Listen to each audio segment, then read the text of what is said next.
Yo, yo, yo! What's up? What's up?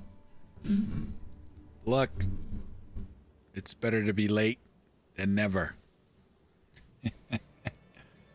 What's up? What's up, everybody? Yo, yo, yo, yo! Sorry I'm late. Sorry I'm late. IRL. What can I say? IRL, folks. What's going on, peoples? Hey, Gator. Hey, Pen. What's up? Sup, sup, sup. Oh my god. It is friggin' chilly. I literally was outside for the last 3 hours, freezing my ass off. All right. Well, I was hoping. I was like, you know what? I'm kind of a little bit happy that IRL got in the way. Means a later stream. For sure, I'm going to have this skill tree when I go live. But 29 minutes ago, our console players are now able to pre-download the third edict. You will still be able to play the current version of POE 2 until the launch of the third edict. The torrent file for our standalone PC client will be available very soon. What's up, Tiny? Tiny. Thank you for the nitro. I don't know what it does, but I just followed the instructions. But thank you. Appreciate it.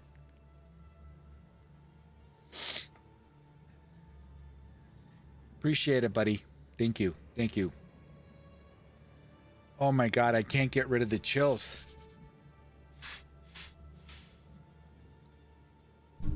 Oh my god.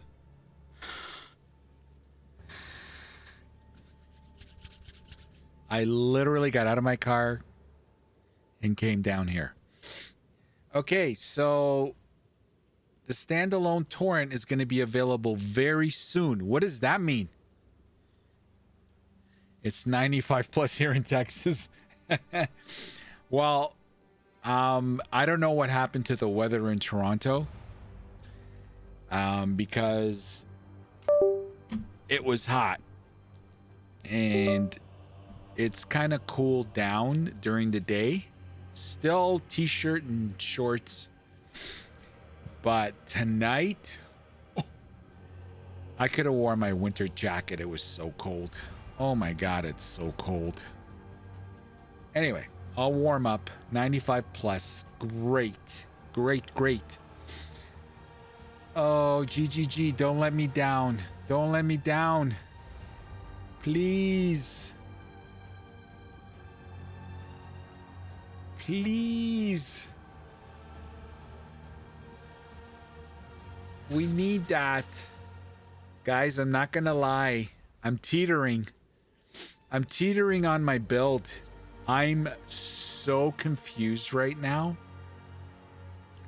I'm so confused.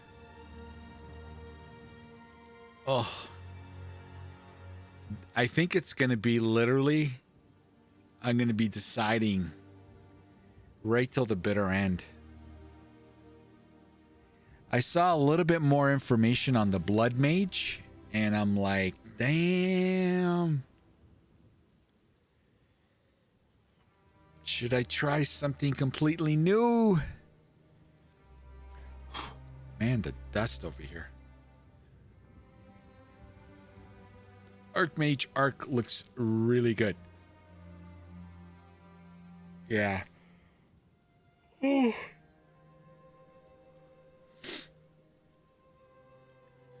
my god, come on.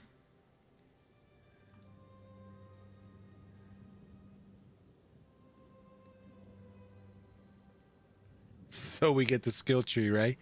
Wait a minute. So if console can download it, can't they data mine that? Can't they data mine that?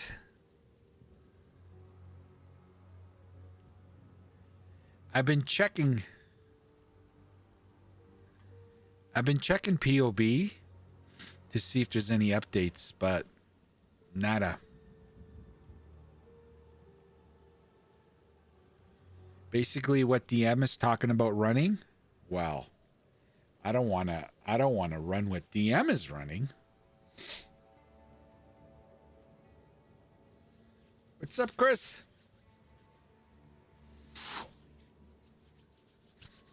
Oh my god. Like, am I going to basically be playing the waiting game here tonight? I don't want to practice anymore. I want to plan.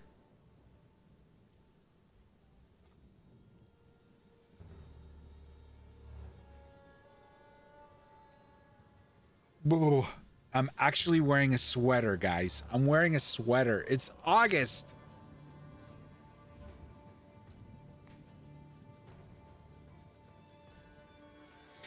Well, it's almost September, actually. Are there any new videos?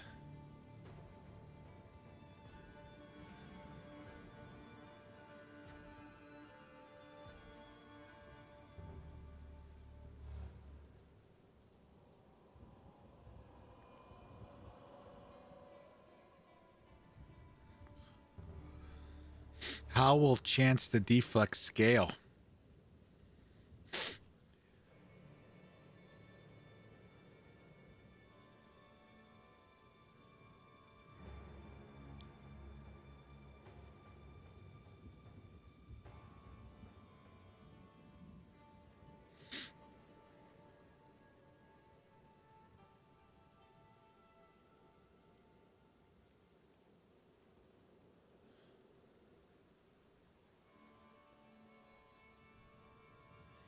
Try had his dad on today? Did he really? Hey, Dia, is Stormweaver will be good? We don't know.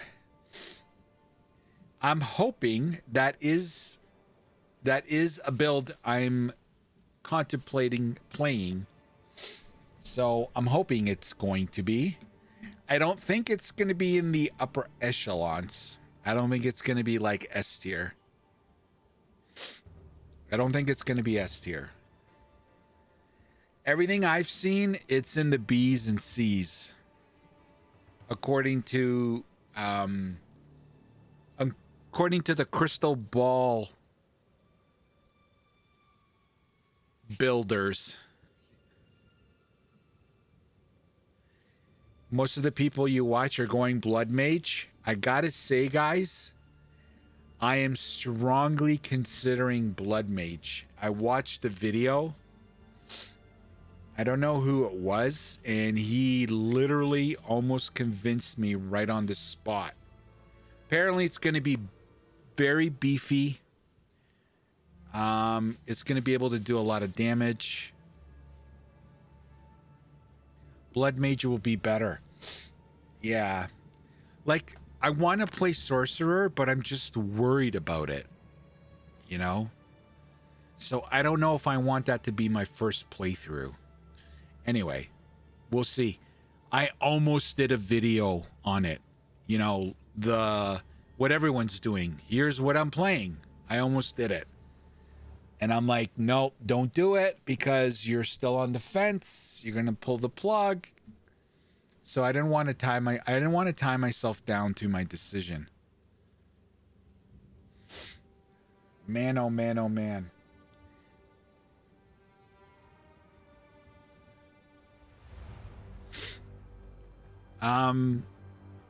Yeah. Actually, you know what? Let me see if oh, it's yeah, okay. Oh shit. No, go back.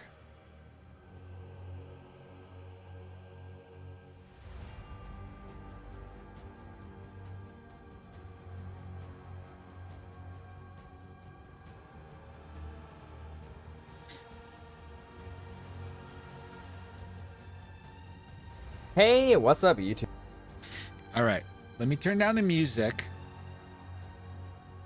Actually, let me turn it off. Let me turn down the game. And let's watch the video that I watched that convinced me. And it's Goratha. I butchered it. YouTube, Garatha here. So today I'm going to talk Garatha. about my actual league start plans. I previously was thinking about league starting an Acolyte of Chula, but there's been some changes and some updates, and I have decided to move on from Chula. I still think it'll be really good. Most of what I said in the last video still applies. The main difference is they are removing Volatile Power, which is the empowered support gem, which was like the weapon swap shenanigans to get a lot of volatility. They may be adding a new gem to make up for that with like some lineage support or something like that. But currently that gem's getting removed. So I have decided to go back to my roots here. So I'm doing a full circle. I'm going back to Blood Mage Fireball. Now this build is really, really interesting. I wouldn't really mind look at the trade too much here. The trade is going to change, obviously. I'll keep you guys updated with that. This is my current pathing. Mostly because I wanted to grab fork nodes, which should still be there, and movement speed. Mostly just grabbing all the crit nodes on the tree and some chaos damage nodes. And you may be asking, why chaos damage? Why is this guy clicking chaos damage nodes? Okay, so not only am I playing Fireball, I'm also planning on playing Chaos Fireball. The new node, Black Flame Heart, some Black Heart Flame, looks so good. something like that, is converting all fire damage to chaos damage. This is really interesting. First off, you get the purple flames when you ignite. That's kind of cool, and I really want to do that. Second off, Blood Mage is quite a bit stronger now. Blood Mage is getting Synchromancy for free. As soon as you ascend, you get this node for free, and you can pick one of the other nodes. You get 2 nodes Spike for is free. actually getting nerfed a bit. It's going to be crit damage per 50 bonus life instead of 40, but it's being moved behind Thunder the Flesh. Thunder the Flesh is 15 base crit. This node is, you're able to take this node from your first slab. You get Synchromancy, and you take 15% crit if you want. I'll probably end up doing that, honestly, but you also have the option to take Spell Leech or the Progenesis Grasping Wounds node. So Blood Mage is getting a lot more options. This is getting a bit of a buff here. Synchromancy is insane now. It's applying to hits instead of crits. So early on, when you have no crit chance, you'll get a bunch of life remnants just from hitting a monster. Very big change combined with the really OP new life remnants. Wherever the life remnant supports are, I don't know what they're called exactly. There's a couple new life remnants nodes that are like really, really good. For example, this one here. Life effects of remnants are generated occur 3 seconds after being collected instead of instantly, and increase effect. Scott? There's a couple like that. There's one that increases the range which you pick them up. Some really, really interesting support gems you can link to Synchromancy now. Very strong. It's getting a lot better after the patch. It's becoming free. So yeah. One thing to note though is they are nerfing overflow from 100% overflow to 1.5. So for example, this is 50% more HP basically when you have life remnants up. Still, I think overall it's a very big buff to Blood Mage. You could take Crimson Power and get crit node still and get Leech. That's crazy.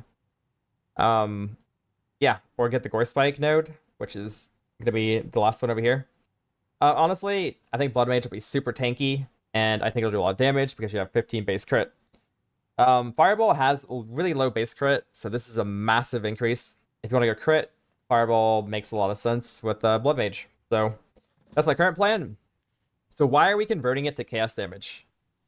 Chaos damage causes a couple things. So first off, in POE 2, conversion means you don't actually scale off fire damage at all, or elemental damage. No. And with that in mind, you also won't scale off LA weakness or exposure either. Now you're scaling off chaos damage, so chaos nodes, projectile damage. Any projectile damage would also scale fireball still, and wither and despair instead. So wither is actually quite strong. I think wither is probably better than exposure, to be honest. It's increased damage taken, and you can scale wither effect on the tree with your weapon swap. Yeah, I think wither's just better, I think, than exposure. First off, second off, you get despair. Despair is pretty similar, I think, to LA weakness. Nothing really changing there. But no, yeah, you no longer scale up LA damage or fire damage. This might change. I haven't decided yet if I want to stick with this completely, but this is the idea going into the league, and I think it sounds really cool.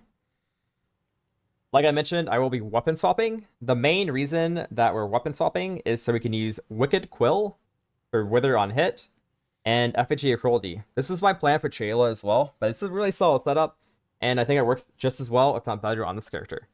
We'll get critical weakness on hitting with crits, and we'll also get Wither on hit.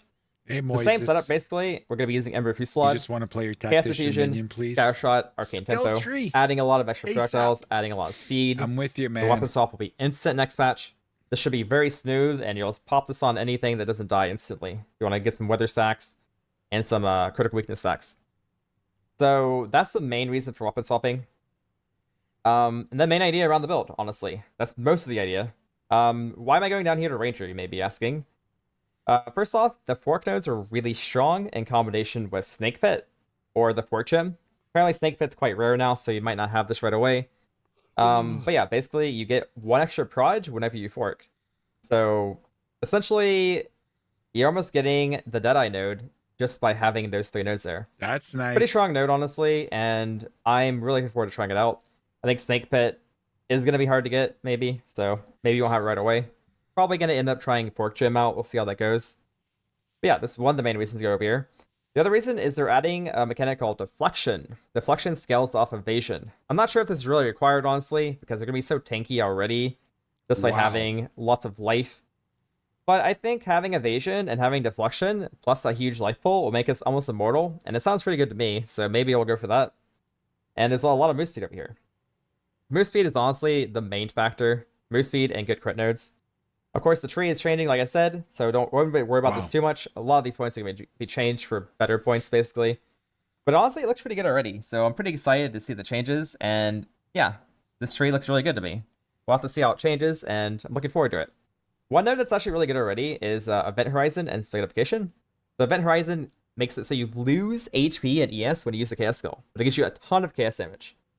Now, Fireball isn't a Chaos skill, so you're actually not losing any life or ES when you use this. Wow. Despair is the only Chaos skill on the build, actually, so yeah, this is really not even a downside. It's just a 50% damage out, which is kind of crazy. Spaghettification is also more move speed and a lot of all tributes. You do lose some Chaos Res. Don't think it's really going to be a problem, but yeah, these guys are insane. The reason our path over here is the keystone will be in this spot here. It'll be like right here, basically. So we'll have the path over here. Not the worst pathing of all time. We do get some crit nodes, and there is this -3 Chaos Res when you curse. Not the best nodes of all time. Hopefully there's some more stuff over here, though. This is the basic plan. I felt like I should make a tree for you guys, just so you guys can have something to look at before the league. Probably changing, and by probably, I mean definitely changing. I don't have support gems in for a similar reason, but I'll keep you guys updated on the actual exact setup when they get the video out and talk about my actual plans and stuff, because a lot of this is going to be changing based on what they add. They still a couple like patch notes they're probably going to have, and after the passive tree. Now playing kind of play it by ear. No. The main idea behind Fireball is Fireball is getting buffed quite a lot. Here's the patch note here. I put it into the PB notes. Fireball is gaining a ton of damage. It's becoming a tier 3 gem. Now, I'm likely going to level as ED Contagion, because ED Contagion is by far and away the best leveling. And we actually get a lot of damage as a Witch starting location. Not a fan of Contagion. We'll probably end up specking until it's Chaos damage, and like spell damage here, and just have a really easy start with ED Contagion. And then once we start getting infusions, which I'll talk about in a second, we'll switch over to Fireball. And also, obviously, the Black Flame there too. So what are infusions? Now, Fireball is gaining, well, all spells basically are gaining these things called infusions. They're kind of the same functionality as Life Remnants are. There's an orb on the ground, you pick it up. The main difference here is we're gaining fire, lightning, or cold infusion. These will be orbs on the ground that you generate through very specific things. So the main reason we want infusion for Fireball is it gains a secondary proj. So before it had a secondary proj baseline, now it needs a fire infusion to proc secondary projectiles. This sounds bad, but Fireball is gaining a massive amount of damage. The secondary proj is also getting tripled in damage, and the secondary proj can overlap with the main projectile now. So Fireball is gaining like 5 times more damage combined than what it used to be. Wow. Really insane amount of damage. Should be really good, depending on how often you can cast Fire Infusion with it. Now, how are we gaining Fire Infusions? So here's a couple ideas I have. Living Bomb is being changed to being an actual gem you can cut. Living Bomb will give you a Fire Infusion when it blows up. It's being changed to blow up instantly when you do enough damage to it. Yeah, hay gaming is And fun. it'll drop a fire infusion as soon as Yeah, it blows I up. agree So with the more damage you Brian, have, the max more roll. consistent the fire infusions will be. You'll run around and like pick up the fire infusion and throw out another fireball. It sounds kind of annoying playstyle wise, but you're already doing it as Blood Mage anyways for your life remnants. So really, it's not that bad, and it should work pretty well. That's the main reason why I'm using Frostwall in the build as well. Is another website for I'll talk about that in a second. Siphon Elements is the second way we're generating fire infusions. This is becoming it's a new spirit gem. It'll cost spirit. Not quite sure how much spirit yet. I'm assuming it'll be like 60, maybe 30 to 60 probably.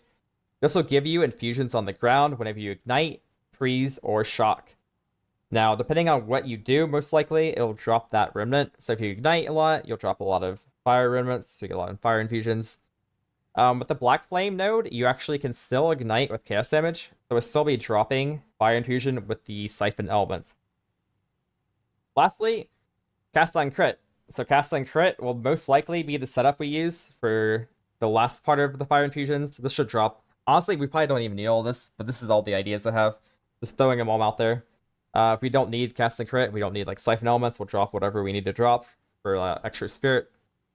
But I rather like prepare for more than we need than less than we need. The Cast and Crit Snap. This is going to be very similar to Siphon Elements, except this will proc Snap, which is being reworked. Right now, Cold Snap. Snap is being reworked to work on all elements, and it'll blow up depending on what you have on it, and it'll drop the remnant based on what you have. So if you have a Ignite, it'll blow up and drop a fire remnant. Same with Shock and Freeze. We could probably link Cast on Crit to a Flame Wall as well to get some extra damage that way. And I'll probably be hard casting Frostwall. Maybe in Living Bomb, by the way. May just have Cast and Crit Living Bomb depending on how it works out. But yeah, it may be pretty automated. It may be a couple of buttons you have to press. Not quite sure how it's going to play out yet. Living Bomb, Fireball, Flame Wall, Frostwall are the main abilities though. Some of them might be Cast and Crit. Frostwall will still be used because I think it'll proc on the Siphon Elements. I'll quickly show you guys the patch note here. Siphon Element says on the target itself. Nice, yeah. Brian. So Flicker Flay Lich. It says has the chance to create an infusion remnant when you freeze, shock, or ignite a target. Doesn't say enemy. Wow. So I'm assuming this will work on Frostwall, and you'll get a bunch of remnants this way. Also, you get life remnants from killing Frostwall. So Frostwall just has a lot of synergy. And on top of that, I'm pretty sure if you have Fork and you attack a Frostwall, you'll have multiple projectiles going out, and multiple of those projectiles can overlap and hit the same target with Fireball. So you have overlapping upon overlapping. Now, normally, the secondary projectile can't hit the same target. So the secondary projectile can hit the same target now, but it only hits once, right? It can't like... it won't really be easy to get multiple projectiles to hit the same target unless you have something like Fork.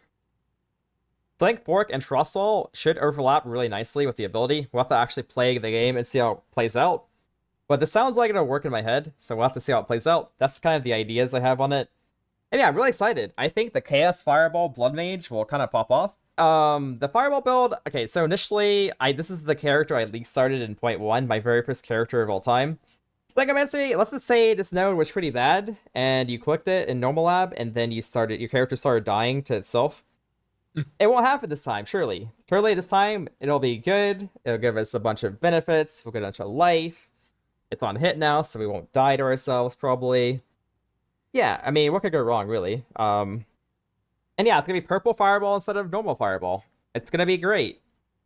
To be honest, though, the Fireball build I initially made was really good in game, but yeah, the leveling was pretty painful. I am planning on playing ED Contagion to level through the campaign early on. As soon as I can switch to Black Flame plus Fireball and the confusions and stuff, I probably will swap to that though. That's my current plan going into it. Yeah, I hope you guys enjoyed the video, and I will see you guys next time. I'll keep you guys updated, by the way. I'm going to post a actual planner in the video description.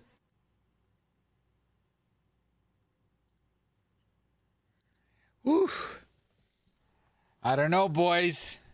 Going full Palpatine with Storm Sorcerer tomorrow, Arc Stormweaver. Ron, you're playing DM's build. That's what DM's playing. The most fun for me is to create my own build, good or bad. It's way funner. Yeah, Moises. Yeah, that's what I'm going to be doing. That's why I want the tree, because I'm a rookie builder. So I I need all the time, man.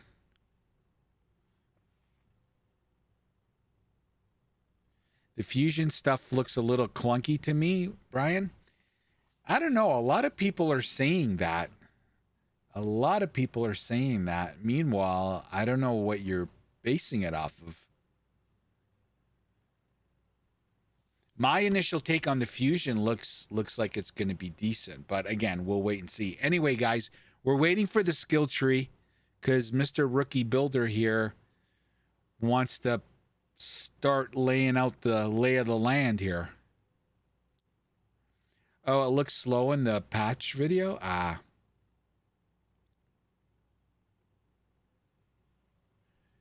J Money Gaming Studio. Think I want to try out the unarmed monk or the merc.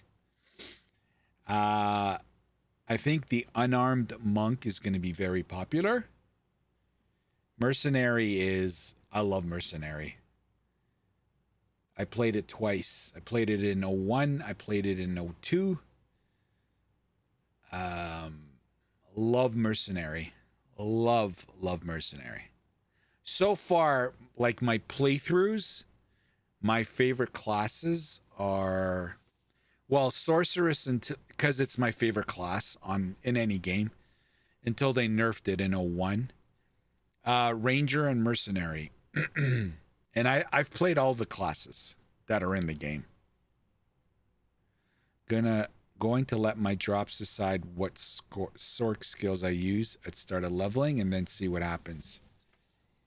Ooh, EA Sax, you're going to play Sorcerer? Nice. You followed Garath's build once, made several mirrors and POE off of it. Next league, I'm going to go Druid. Well, I was watching DM, and he was going on and on. Well, we watched it last night, right? We watched it on the... who was in? Try was interviewing him, and he's like, so when he went to GGG Studio, he got a taste of the Druid, like he saw it, and it's unbelievable. He goes, believe me, it's worth the wait. Let them cook, because it looks unbelievable. So yeah, I think everyone and their mother's going to be playing Druid. I didn't read the patch. They changed all the skill tree, but they didn't show it, so no one knows. Yes, Dia. All we know right now is there's major changes. There is an image going around. I think it might be on Reddit, where there's a slider and there's the before and after, and it just shows how much more nodes there are in the new skill tree. Remember when DM liked Diablo 4? Well, yeah. He has the same opinion of D4 that I do. Who cares? Like, you know, we're in season 10 and they're saying the same thing. He nailed it right on the head. It's basically the same opinion I have. Like, I don't care anymore.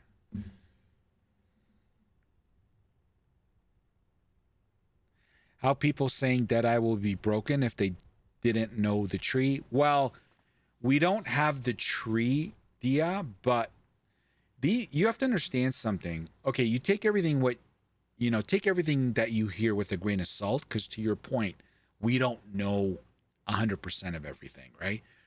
But some of these people that are putting out builds, like what I'm playing, here's what I'm playing, these guys are like experts in understanding everything, right? So, but my point is, we are aware of certain skills that are coming.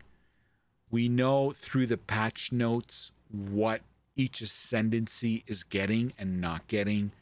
So that's how they can say, you know, ascendancy A is going to be OP, ascendancy B is not, because of, you know, that. And we got some of the skill gems, some of the legendary skill gems. For example, the one legendary skill gem that inverts the enemy's resistance. So if they have 50 resistance across the board, it'll be minus 50.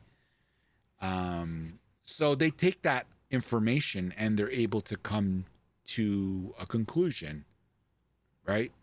But all these videos, if they're good ones, will tell you this is everything that we have now. This may change, you know, kind of thing.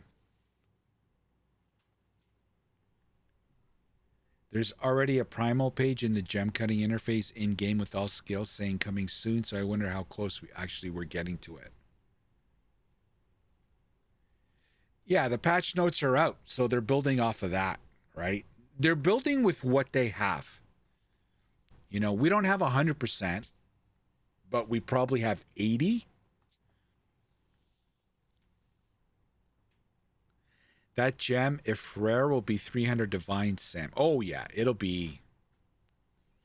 If it's rare, if it's not a common drop, that thing is going to be huge. It's just copy and paste. That's all for D4. Yep. Rinse and repeat, as I've always said. Rinse and repeat. You want it 1,000%. You and everybody that's playing tomorrow. Come on, come on. Still nothing, boys. Still nothing.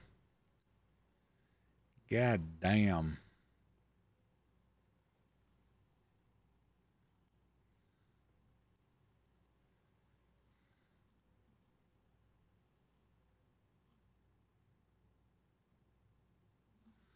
All right, let me check POB. Let's see if there's any updates.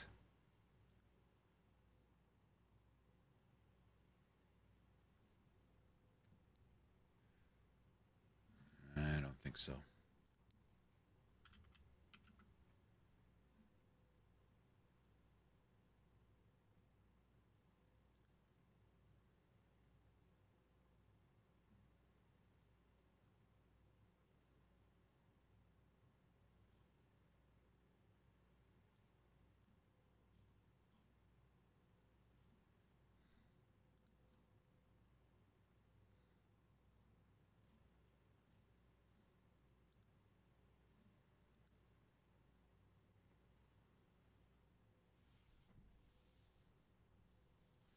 Sucks you're going to be working tomorrow, Thursday, Tuesday for sure. My kid's birthday is Monday. Yeah. I get ya. What? What's DM saying? Big changes for every class? 35 minutes ago. What?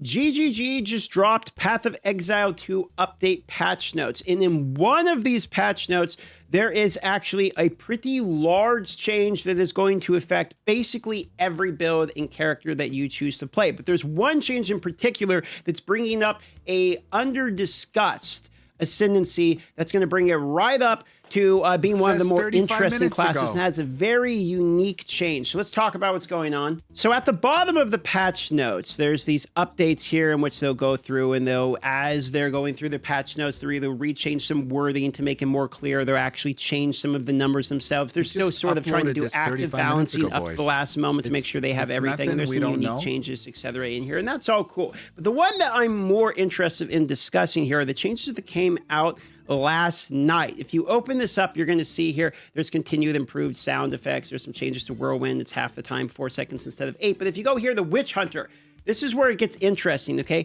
The Weapon Master Notable Passive Skill, which is the one that grants it 20 extra weapon skill points. We'll talk about what those are in a moment in case you don't know. But now grants 100 passive skill points to become weapon set skill points. So let's just explain what those are for the people that don't know. So if you go here and you look, you're going to notice you have 24 weapon set skill points. And so what those actually do, they allow you to allocate different skill points for different weapon sets. So for instance, when you hit the X button here, you swap between this weapon and this weapon. And currently on the skills, how it works is you can actually assign, well, I want Spark to only work with this weapon set. I want Orb of Storms to be one that is auto-casted off, you know, the second weapon set. So if I choose to use my Spark, it's going to swap automatically to the first one. And when I choose to use my Orb of Storms, it's going to swap to the second weapon. This way you could have like maybe like a Fire Staff or a Lightning Staff, just as a very generic example, and be able to to utilize the weapon that's best for each of those. But also when you set this up, so let's say weapon set 1, I want to go this way on the tree, for instance,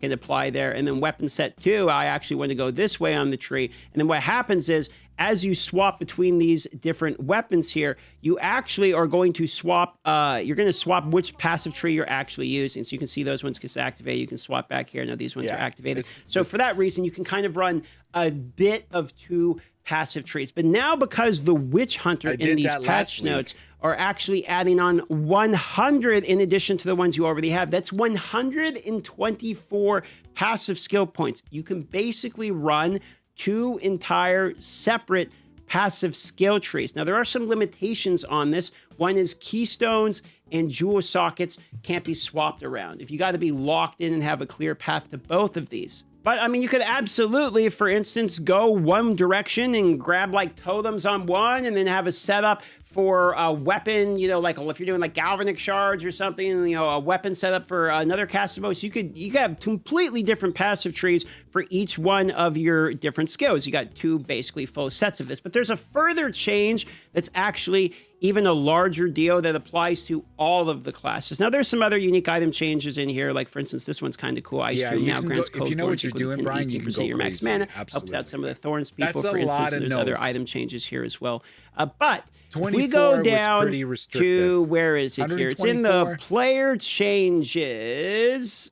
Here it is. Under user interface changes, actually added the option to assign your equipped weapons to both of your weapon sets instead of needing to use different items in each weapon set. This is the weapon locking tech that they were talking about earlier. So now, instead of me actually having to have 2 different weapons, let's say you have a really good like mace or a really good bow or something, and you want to run 2 completely separate, you know, different trees using the Witch Hunter or something like that, you can literally assign the same one, or you can have the same shield be in both of these. So you can use the same weapon with completely different trees in the circumstance of the Witch Hunter, or for everybody else, this still applies for your 24 weapon skill points. I could use, let's say I want to use my rare weapon that's better as my 1. I don't want to use this, and then I want to be able to have the +4 of all fire spells or whatever stats on there. That's something you're using, right? But now I can actually swap between all of these here using the weapon swap tech. And also, it's now instant. This is something they talked about previously, but weapon swaps, as we know in 0.3,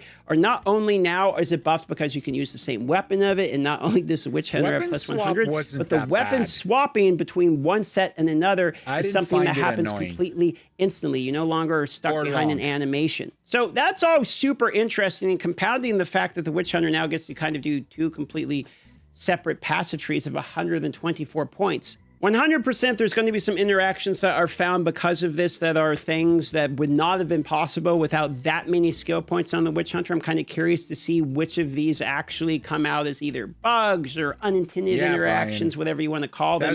But this is just like a factual buff no matter what you roll. No matter what you roll now, if you get a really good weapon, you're not locked out of having to have different ones entirely. So this is just overall really good to know, and is just a huge buff for any of your builds. Speaking of huge buffs for any of your builds, consider getting yourself a Starforge PC. That is right, the first original sponsor of the channel. The first one we've ever had has been released, a Path of Exile 2 Special Edition PC, as well as wall art and desk mats related to Path of Exile 2. Looks pretty good. I actually got one in person here that I showed off on the live stream. One of their better ones for sure. You got different, plates you can slide in depending upon what your theme of choice actually is there. And of course, you got the desk mats and wall art, etc. On top of that, I will be giving away one of these PCs during my subathon as one of our subathon goals. So maybe you can't afford one. You have a chance to try to win one. Granted, there's always thousands of people in these things, so good luck. But, we are actually giving away this as well as a whole bunch of desk mats and wall art and etc. Throughout the league launch. So that is something you can also keep your eye out for. So shout out to Starforge for not only sponsoring this channel, but being the very first original sponsor. I actually have a really good relationship with these guys. They're a fantastic company. They've done a lot for myself and the channel. And honestly, their PCs look pretty good too. So this is one of those sponsors which I really feel good about. So if you guys are interested in them, check them out. I'll have a link down below. PC looks pretty good in person as well. And I'll see you all tomorrow for the launch. Friday, 1 p.m. Pacific. That's 4 p.m. Eastern. See you See you there.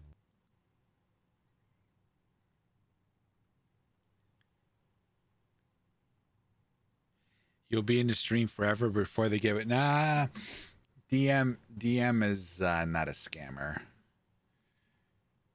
Like, obviously, he's got it tied to. He's doing a subathon, so obviously he's gonna have it tied.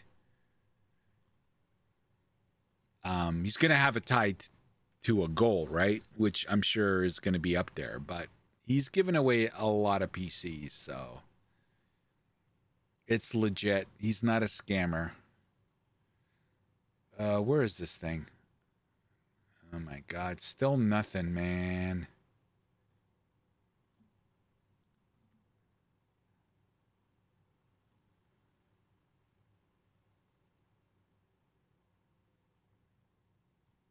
Here we go, 26 seconds.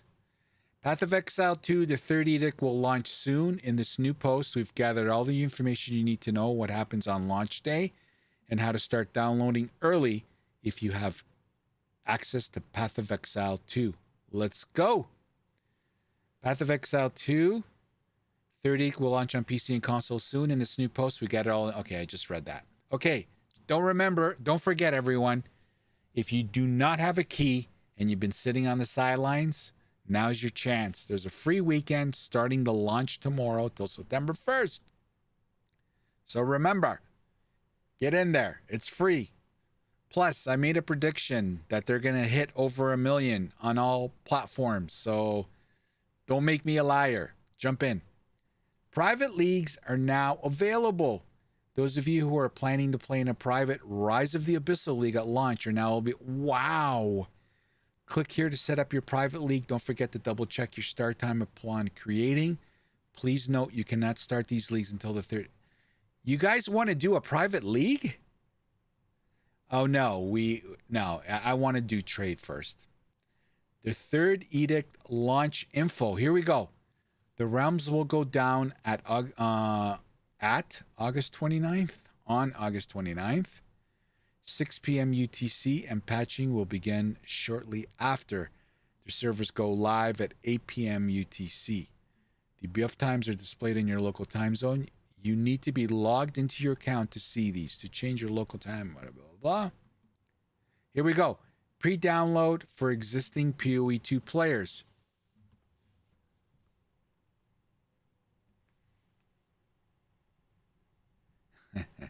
Our existing POE 2 players can pre-download up using a torrent file available per PC. Please keep in mind that this method will be available early. Makes it a larger update as it includes all the existing client content. The estimated size of this download is 117 gigabytes. When patching begins for POE 230, you also have a few remaining files that will need to update as well. Click to download. What? This torrent also includes GGP files, so you'll need to copy it into your install folder once the patch is up, no other than 3 hours before POE 2. Please note, will be Steam and Epic. Our console players are now able to blah, blah, blah, blah, blah. If you're looking to make use of the new asynchronous trade system, you'll be able to convert your existing premium stash tabs when the website comes back up after August 29th, 6 p.m. UTC. We'll announce when this feature is available on our X, so be sure to keep an eye out. The Dawn of the Hunt mystery box ends soon. Okay, so the torrent is available to be downloaded. That means data mining. When?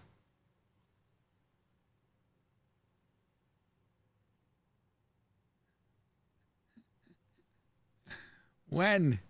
How fast, boys?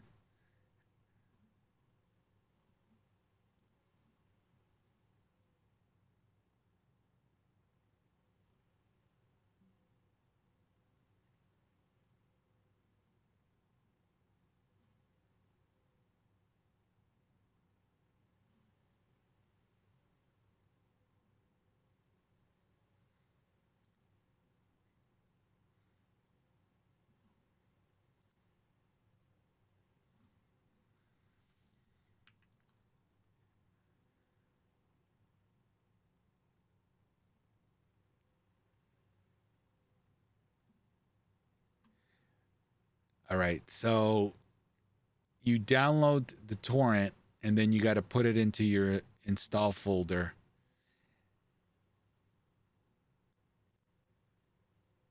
No earlier than 3 hours before POE 2.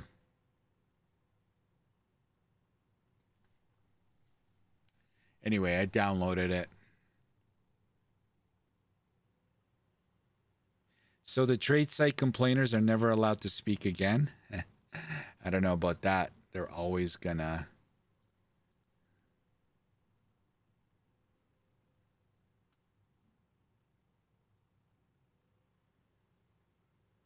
What's Lily saying?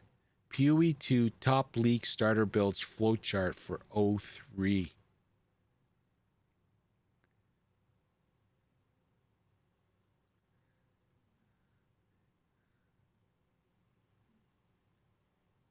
Some of these builds might end up being trash or something since we don't have all the changes yet. We're missing the entire passive tree basically with all the new nodes. We don't know a lot of the new sport gems and whatnot. And this is not all starter builds in the game. It's just what I thought of off the top of my head. There's a lot more that you could definitely play and it would be fine.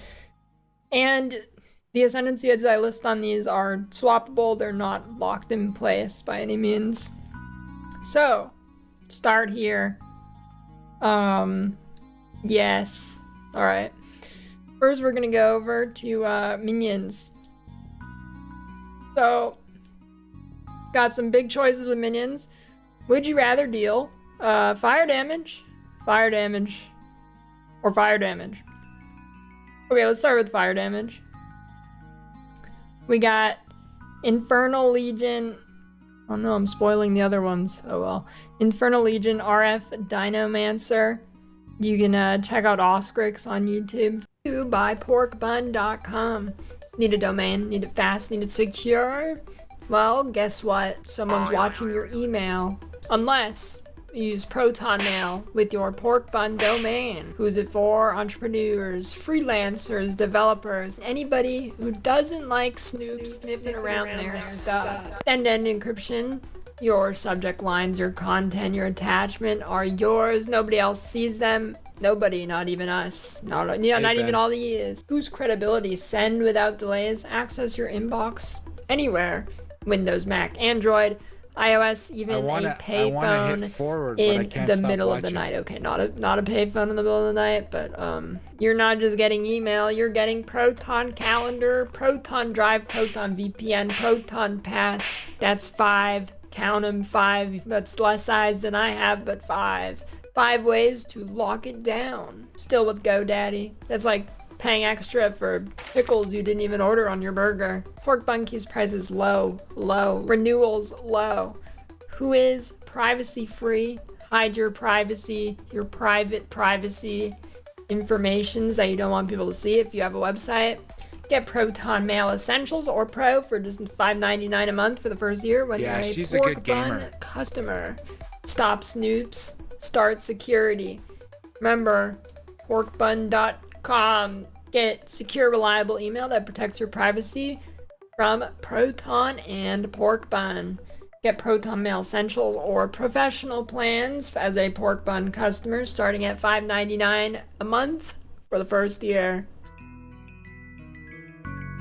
And then there's probably some other things like Spectres or whatever, but these are just the 3 I know that are not complete garbage.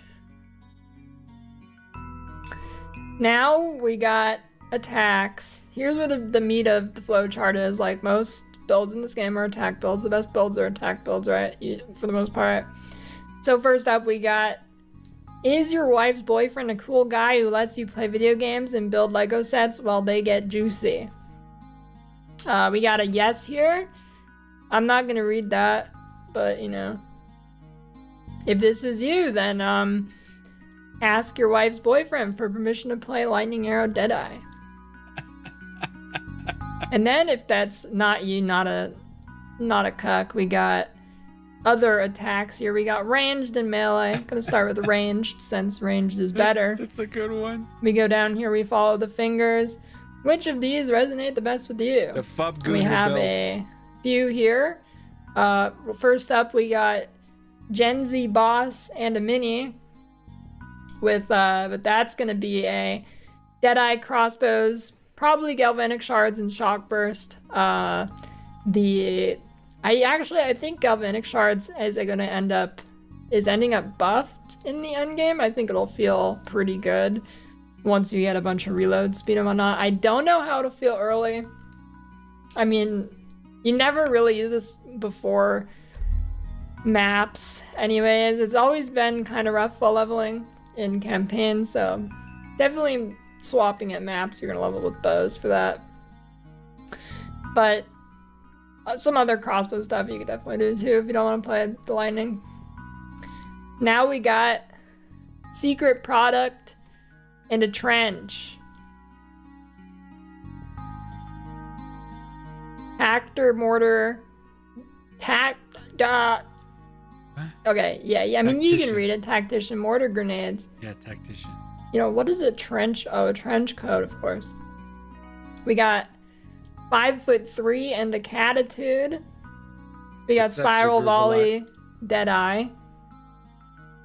I don't know if there's a build guide for that yet. Then we got itty bitty too, man, titties you and a too. bob. We got lightning spear Deadeye. Little bitty course. titties. Then we got new Frank Green and a sneaky link. Poison burst Pathfinder. We got fake tan hands in a hoop. Twister Deadeye. Oh, spoiler, don't look at that. Okay, yeah, that's ranged. Now we got melee. Do you choose a stable job? Or do you choose to gamba? Start with the stable job. First off, do you want to bounce your cheeks on a cactus crazy style? Oof. Yes. Yes, you do. Thorns Warbringer. Yeah, you're a sick person if you play this, but it is definitely gonna be like not. I mean, okay. I mean, I am hesitant to call it good, but if you know what it does and that's what you want, it gets the job done. But at the end of the day, you're still playing Thorns. You are a sociopath. Really, Ben? But I think it was only buffed this season, so should be good in a Thorns kind of way, in a CBT kind of way. Then we got no, I am not severely mentally ill. We just got Falling Thunder. Easy peasy. Probably either Invoker or Deadeye.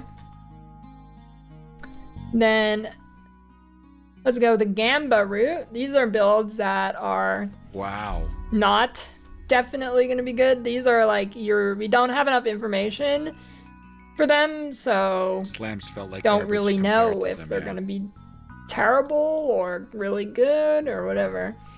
So I got a scale here of most degenerate of a gambler to least degenerate of a gambler, and you got to choose how much of a degenerate gambler you are. At most, we got the grandma with slots here smoking a cigarette, probably hooked up to an oxygen tank. All right, she's not, but I've seen that before in real life. And it was like 3 a.m. and they're just banging slots, dude. So this is the most because they're just gambling away your inheritance money. And then we got train wrecks here. That one's pretty self-explanatory. Then we got Genshin Impact. Hold on a bit.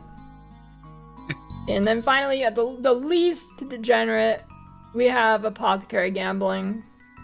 Definitely at the least end of the spectrum there. So most degenerate, let's see what we got here. Shield Charge and Stomping Ground. And the reason why this is most degenerate is because allegedly nerfs were leaked from like the China something. But not in China. the patch notes. They, apparently Stomping Ground is going to scale with your weapon damage now and not strength. Which will probably not be amazing, but we don't know numbers yet. This is a complete gamble, basically. Well, kind of. It's like really bad odds for you if you want to play that, because there's leaks about it getting nerfed, and you know, I didn't see any numbers, but yeah. Second most degenerate, we got Forge Hammer Warrior. I think we have absolutely zero numbers about this. It looks sick though. You throw the hammer, you do a war cry, and then it like spirals out a bunch of fire. But if I'm not mistaken, there's literally zero numbers about this. So yeah, I mean, Forge Hammer, no numbers, no numbers. Yeah. So yeah, completely a gamble. Besides the fact that you're a warrior anyways, which is they're just not great, but there's just no info. Now we got Hollow Palm Deadeye Invoker. This is kind of like a 50-50. I don't think the odds are necessarily stacked against you, but I don't have it here, but I can look it up on this site. Hollow Palm, right? This could have been leaked somewhere and I haven't seen it, but Hollow Palm, right? It's this. You get attack speed for evasion and crit chance per energy shield on your armor, which that is very good, right? But the problem with things like Hollow Palm and being an unarmed character is you need a lot of flat damage. Like you get your rings and whatnot, but I think what it's gonna hinge on is this fizz damage based on skill level. I'm assuming it's flat fizz. It doesn't say percent. It doesn't give any kind of number at all. So if this damage number is good, Hollow Palm will be super good. If this damage number is terrible, it'll probably still be like okay, just not, it'll probably be worse than a quarterstaff still if this number is really bad. But yeah. As far as I know, completely gambling based on that number. And also if they add more unarmed nodes on the tree, which they probably will, and if those are good or not. So pretty in the dark here, but I'd say there's a good bet that it's decent. Volcanic Fissure, I think we just have the numbers for this. I don't know if it'll be honestly particularly good, but we do have the numbers here. I haven't used this in POE 2 before, and it already existed, but it was like kind of reworked. Like you get down. You know what, guys? How do you get this search feature? How do you get this? What is this? Like I've tried to do this and I can't. Am I like out to lunch? Does anyone know? Control F. Fuck. On 2 branches Thank and whatever, you. and then Oh my god. slams, trigger more, whatever. Noob alert! I don't know. Not a warrior player. Never played a warrior build or anything. Never played slams I knew in it was something PoE 2, stupid. so yeah, I mean, I don't know. I think it's the least gambly, but definitely does not have the most potential, I don't think. Then that's it for that. Finally, we got spells. Here we go. Spells. Choose an occupation. First up, we got Roman Firefighter. You set the fires and then you watch them burn. Unless the person's house, they sell it to you, right? That's how you get rich. You do not put out the fire unless they give you the house. It's a win-win for you, a lose-lose for them. And that is Fireball Infusion Blood Mage. Doesn't have to be Blood Mage. I guess you could do the Chaos version on Acolyte too, which Garata is doing, but then it's not fire. Then we got a Roman Water Inspector. You put dead bodies in wells to poison your enemies. Now this skill doesn't really have anything to do with dead bodies, but it's, Essence Drain, Contagion, you know, it fits. What an imagination. And this is probably your safest witch starter build. It's just, we know it's solid, right? Solid defense. Pretty good at the campaign. Not as good as like a bow, but you know. Here we got an Electrician. Arc Deadeye. which is now a projectile, so big Deadeye stonks. Then we got Welder, you guessed it, Spark Deadeye. Now you can change these Deadeyes out for another thing if you want, but yeah. Spark got some, there is a leaked Spore Gem with like, yeah. Here you have speed increases and reductions also apply to skills, projectile damage. That should be pretty good for Spark. I think these all look decent. I'm the least sure about Arc, but Arrow Deadeye, Lightning Spear Deadeye, Deadeye Crossbows, Deadeye, all still pretty solid. Didn't really get hit at all. Little bits here and there, but you know, Deadeye Supremacy, and then Blood Mage, and then Tactician actually can be really good if it depends on if the banner is like, can you use the banners perma-sustain? Can you perma-sustain them? That's gonna matter. It's gonna be determined like based on the passive tree and how that goes. But yeah, don't know. Either way, it'll be a good build. But will it be a good build or an insane build with banners? Honestly, kind of baited to get started by that, but well, not baited, but you know. I'm probably just gonna go Deadeye Crossbows, but I could go Tactician. Mortar Grenades looks good, and then if it's bad, you can just reroll to Witch Hunter, which got a pretty sizable buff with the passive point things, the weapon set passives. Pretty big buff, so. You have backup options on either scenario. That's what I would start if you want my actual recommendation. Either Tactician Mortar Grenades or Deadeye with something. None of Tactician doesn't feel good, you go Witch Hunter. Boom. That's it. Congratulations. Happy birthday.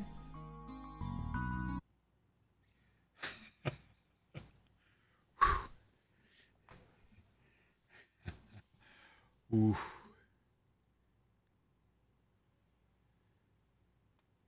Oh, Ziz is doing Garath's build. Oh my god. Oh, nah.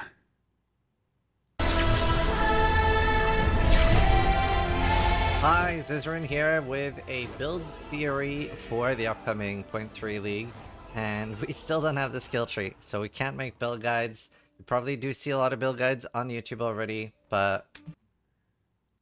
Speaking of which, let's check.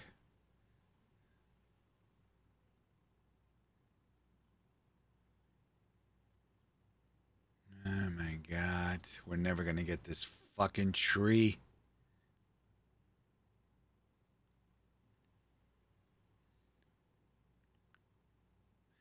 With no tree, I'm not putting all my eggs in one basket. It's crazy to see like Spear Deadeye, Caster Deadeye, Bow, X-Bow, Stab. Yeah. But yeah, hopefully most of the ones you're looking at have a lot of disclaimers because there is no... Alright, let's see what Sis has to say. But yeah, hopefully most of the ones you're looking at have a lot of disclaimers because there is no good idea of what we can play yet, not fully. That's why like everything is very up in the air right now. So yeah, I want to have some heavy disclaimers here. This is going to be a collab with Karatha, and this is what he's going to be league starting. It's more about talking about the idea of the build, what he's going to be doing, because he's going to obviously have a planner that he will constantly update through max roll and stuff. It's very easy for creators to keep those updated. Karatha, tell me a little bit about the build you're planning for 0.3. Okay, we watched So for Karatha's 0.3, build. my main idea. We already is watched this video, so we're not going to rewatch it. Okay, Palsterin is going mercenary again. Looks like it. By the way, I followed one of his mercenary explosive shot, I think it was. It was amazing. Palsteron is awesome builder. Hi everyone, it's Ra- Guys, Oops, sorry guys, sorry. Full passive skill tree. Okay. LDR if you don't want to watch. Filter blade feature, one click, create. Ooh, let's see what Neversink has to Hey say. guys, I want to give you an update for an upcoming POE 2 filter blade feature Yes. for the upcoming 0.3 POE 2 league. This is something I'm very excited about, and it's a great way to quickly customize your filter. Filter Plate offers a lot of options to customize filters to exactly what you want, but sometimes it's a bit much. Now, just if you want to customize your filter to a very specific build, let's say you're playing a classical mercenary crossbow and some evasion armor types, you can now go to auto adjust for build. No, I'm not And select your starting class. Deadeye Now, now. if we're going to select a monk, you expect to see quarterstaffs, right? And you see exactly that, evasion and energy shield bases. A witch will use wand, scepters, foci, and Wow. energy shield centric bases. Nice. The hunters will use spears and bucklers, right? And you can go for, of course, for a mercenary with crossbows, evasion, and armor items. Now, of course, you can adjust all of that to whatever you prefer to use. Now, I'm going to just go for the classical crossbow combination and click apply. Now, everything is pre-customized. Now, note this only affects the leveling part. Endgame will need a different algorithm because there's economy implications, and I'm going to take a look and build that for the next Spirit League. For now, it's the only leveling. So let's take a look. If you go to simulate, we see crossbows. Now, it's actually a superior crossbow, so it would be shown anyway. We see a rare crossbow. We see a Valkyries because it fits our armor types. And we of course see currencies, jewelry, so all of the other important things are still shown. Now this is a level 40 zone. At this point it will also hide rares for like spears and bows, item types you don't use. In lower zones, in Act 1, Act 2, you will still see rares, and in Act 1 you will still see magic items for vendoring and disenchanting. Of course, in a lower highlight than the rares you care for. And that's pretty much it. Yeah, Ben. Now, the totally update agree, also man. comes with a ton of other new Go features. like his we have video, global subscribe to style his schemes. These content. are Oh, still in shit, the I'm works, not so I'm not speaking quite of ready it. to show them off. We have He deserves all it. the quality filtering for chanting bases, uniques for normal bases. We have identified mod filtering, tiering improvements, a lot of good stuff. And I also have like still hundreds of items to implement because GG has dropped a humongous patch in terms of items. So yeah, I'm gonna cut it short. Use the feature, it's great for starting a new league. So overview, auto adjust for build. This is gonna be live on Friday. I'm gonna stream the final part of the filter development process as usual on Twitch on Friday. I need all the time I can get here easy for the because well, campaign. That's nice. over 300 new items. Anyway, that's it. Thank you. I hope you have a great 0.3 league. Not sure what I'm gonna play. Hope to see you next time. Bye. Have fun. Nice. I already liked the video. I can't believe I wasn't subscribed to him. Huge changes to evasion and Deadeye. Oh, let's check.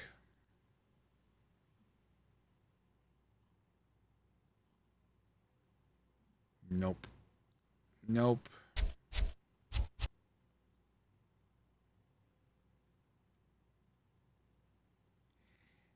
Fub is going Are you both guys- campaign and endgame? Have you I guys don't even believe it. played Fubgun is the Warrior? biggest Warrior meta. isn't dead. I'm not a warrior guy, so I don't care. Yeah, Fubgun is going Deadeye big time. Servers are gonna overload. Sammy, have you linked your POE account in POE Ninja? Hey Isaac. I don't think I have. I don't remember.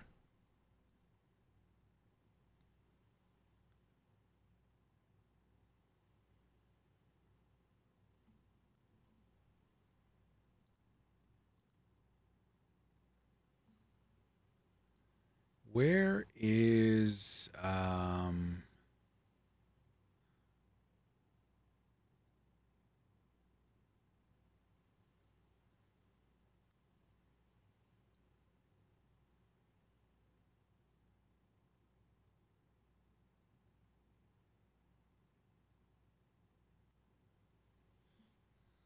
Today's video, I'm going to give you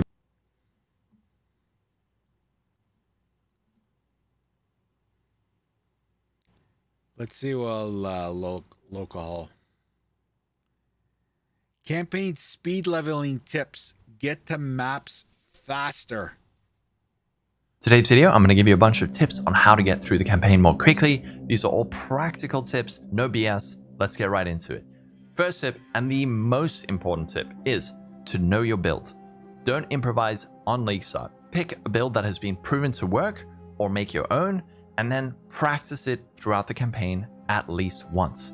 Learning your gem setups, which passive points to take when you need to look for upgrades from vendors for weapon upgrades and new base types and movement speed boots. Okay, I already failed. That is going to be the fastest, biggest speed up.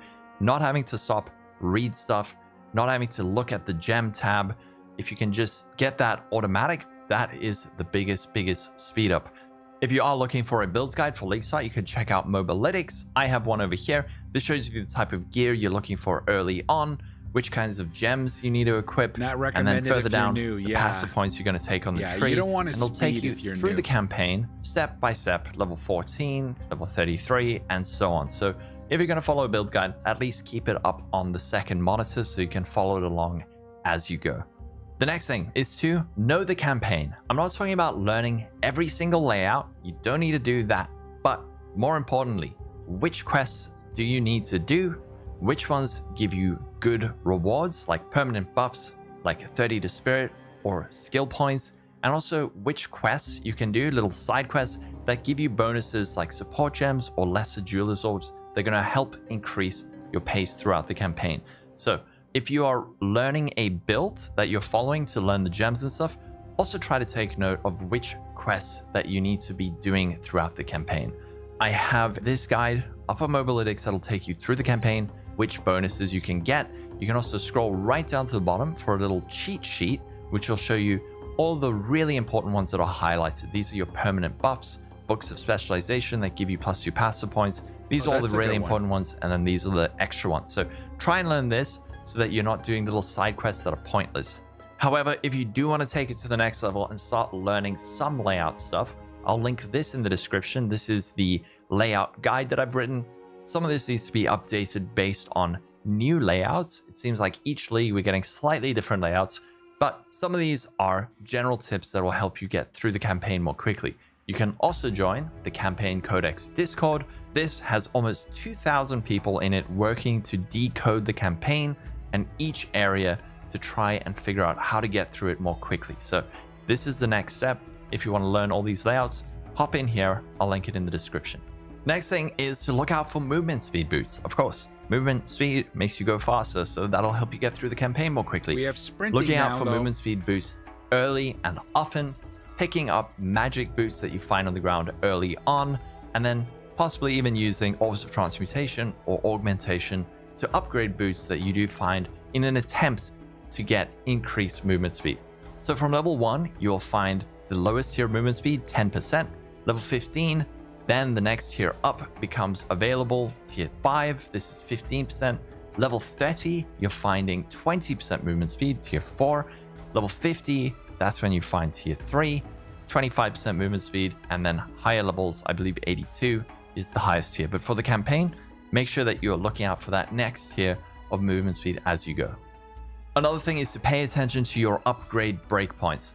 Not only your weapon upgrade breakpoints, but flask upgrade breakpoints. Looking over at POE Wiki, this could be the difference between life and death. If you have a very low level flask, when you could have a much higher level flask, this could mean staying alive or dying. And if you die, that means you have to repeat the zone from the beginning. So try to not die, update your flask. Next thing, in terms of speed, is updating your weapon. Having a good weapon with a good base type can be the difference between a 10-second boss kill and a 10-minute boss kill that you're repeatedly zerging on, die 10 times to it because you don't have enough damage and you haven't upgraded your flasks. So make sure you're paying attention to your flasks and to your weapon to make sure you're dealing as much damage as possible, but also staying alive. Also, knowing these upgrade breakpoints and when new bases appear will help inform you when you should go back to town to check for those bases. So for example, a Gothic Quarterstaff can be a massive damage upgrade for Quarterstaff builds. This starts appearing at level 11. So if you know, I hit level 11, I need to check the vendor for a Gothic Quarterstaff. You could find something like this, which would be a massive upgrade, especially when you include a couple of runes in it. Vendors are going to partially update some of their gear every time you level up. So let's say you get to level 11, the vendor's not selling a nice Gothic quarterstaff and you're desperate for an upgrade, when you hit level 12, you can quickly pop back to town, salvage some stuff, sell some stuff, and then check for another upgrade. Another very important thing is having a regex. At the bottom of most windows, especially vendor windows, you have a little search button. In here, you can type anything that might highlight certain modifiers that you're looking for. If we're looking for movement speed, we can type that in. Movement speed, and then these will be highlighted. You can also type in parts of word like ent spet for movement speed. That'll also highlight different things that might catch your eye. So instead of having to look through every single item, you're like, okay, cool. These are the things I'm looking for. DM you can also make regex strings videos, if you separate different parts of words with this vertical line that's next to your enter key. You can type in something like maximum life, something like that. And then you can click through, see, is there anything with maximum life? No. So you're not looking at everything else. But another thing you can do is adding in quotation marks like this at the beginning and end. That will mean I'm looking for an item with either movement speed or maximum life. So now these get highlighted. So you can actually make fairly long regex strings like this, and that will highlight different items with those modifiers. So it might be things like max life, resistances, movement speed, also quarterstaff bases. So make sure you're using a regex that'll help highlight actually useful items that you're looking for, and you won't have to scroll past everything. You can make your own by just piecing together pieces of words like resistance for resistance, life for maximum life. Make your own. You can even store it up here like I do in your social window, which you can get to by pressing J, and then update it as you go. And then another big slowdown for a lot of players is just over looting, picking up way too much stuff that you don't need to. You don't need to pick up everything, but what I do recommend picking up during the campaign, pick up all currency items always. Unidentified magic items that could be upgrades. Another thing is early on, magic boots, because magic boots can roll with movement speed. Early on, you want to be picking those up, identifying them, and checking them out.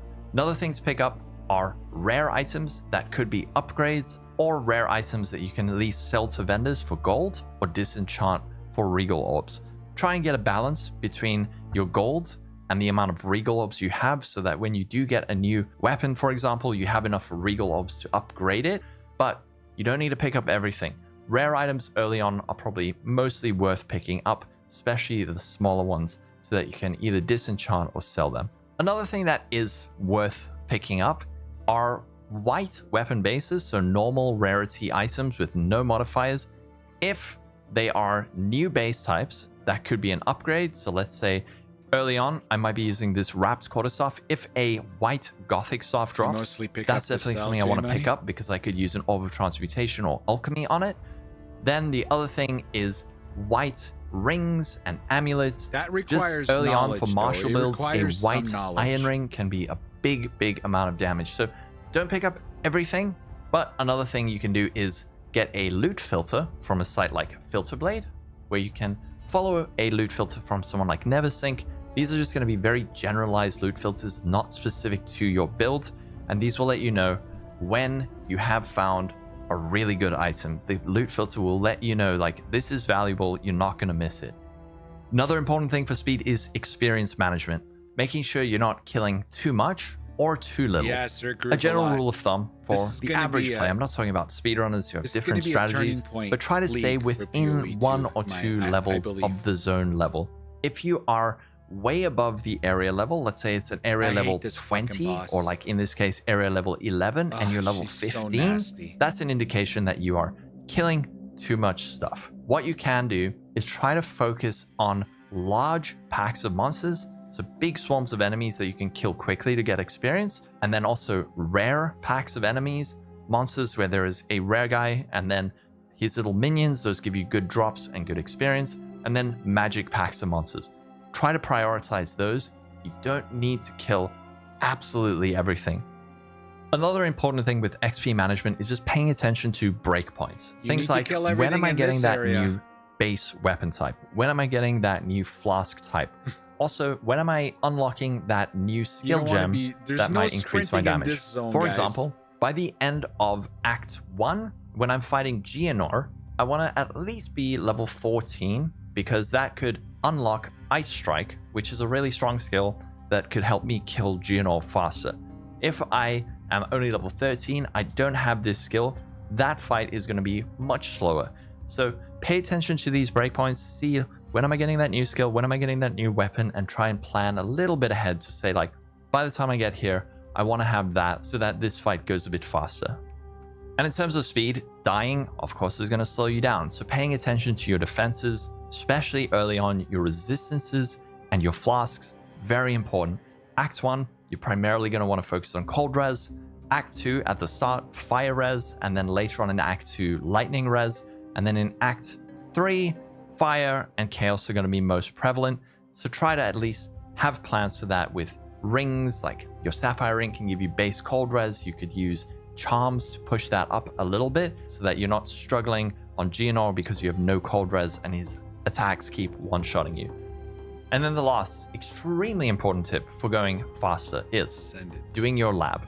Look, if you're speedrunning, you're doing like an Act 3 speedrun, you might not need to do this, but if you're playing for the end game, making sure to do your ascendancy is the difference between maybe having massive power, damage boosts, and defense boosts and not. Even if it takes you 10-15 minutes to get through, the power increase is going to be so dramatic that you should catch up that lost time very, very comfortably. So don't wait till you get to the end game before you're doing your ascendancy. Do it during the campaign. One caveat for that is to make sure that you at least have a decent weapon and decent defenses, upgraded flasks, that sort of thing before you go for your ascendancy, so you're not dying repeatedly and losing time. So again, think of those breakpoints. Check POE wiki to see when you're getting your next weapon upgrade.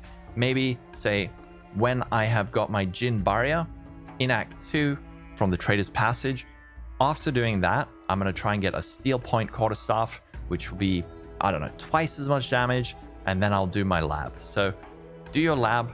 You don't have to rush into it instantly, but at the same time, do not put it off because you're just losing time by not doing it. If you have any other tips for going through a campaign faster, let me know, but that's going to be it. Have a wonderful day, everyone. Stay safe. Another great video.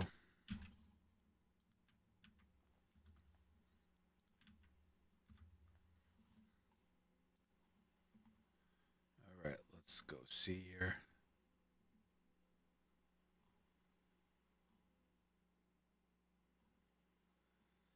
Still nothing.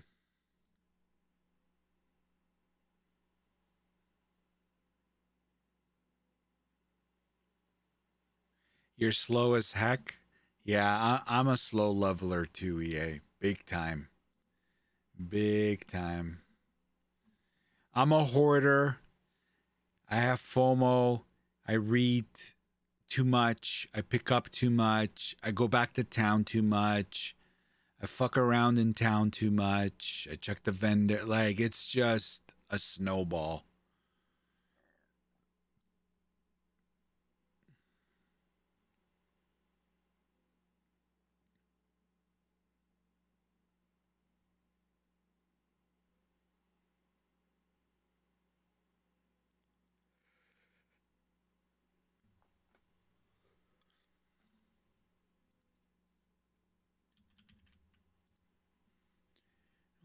Dreamcore has anything.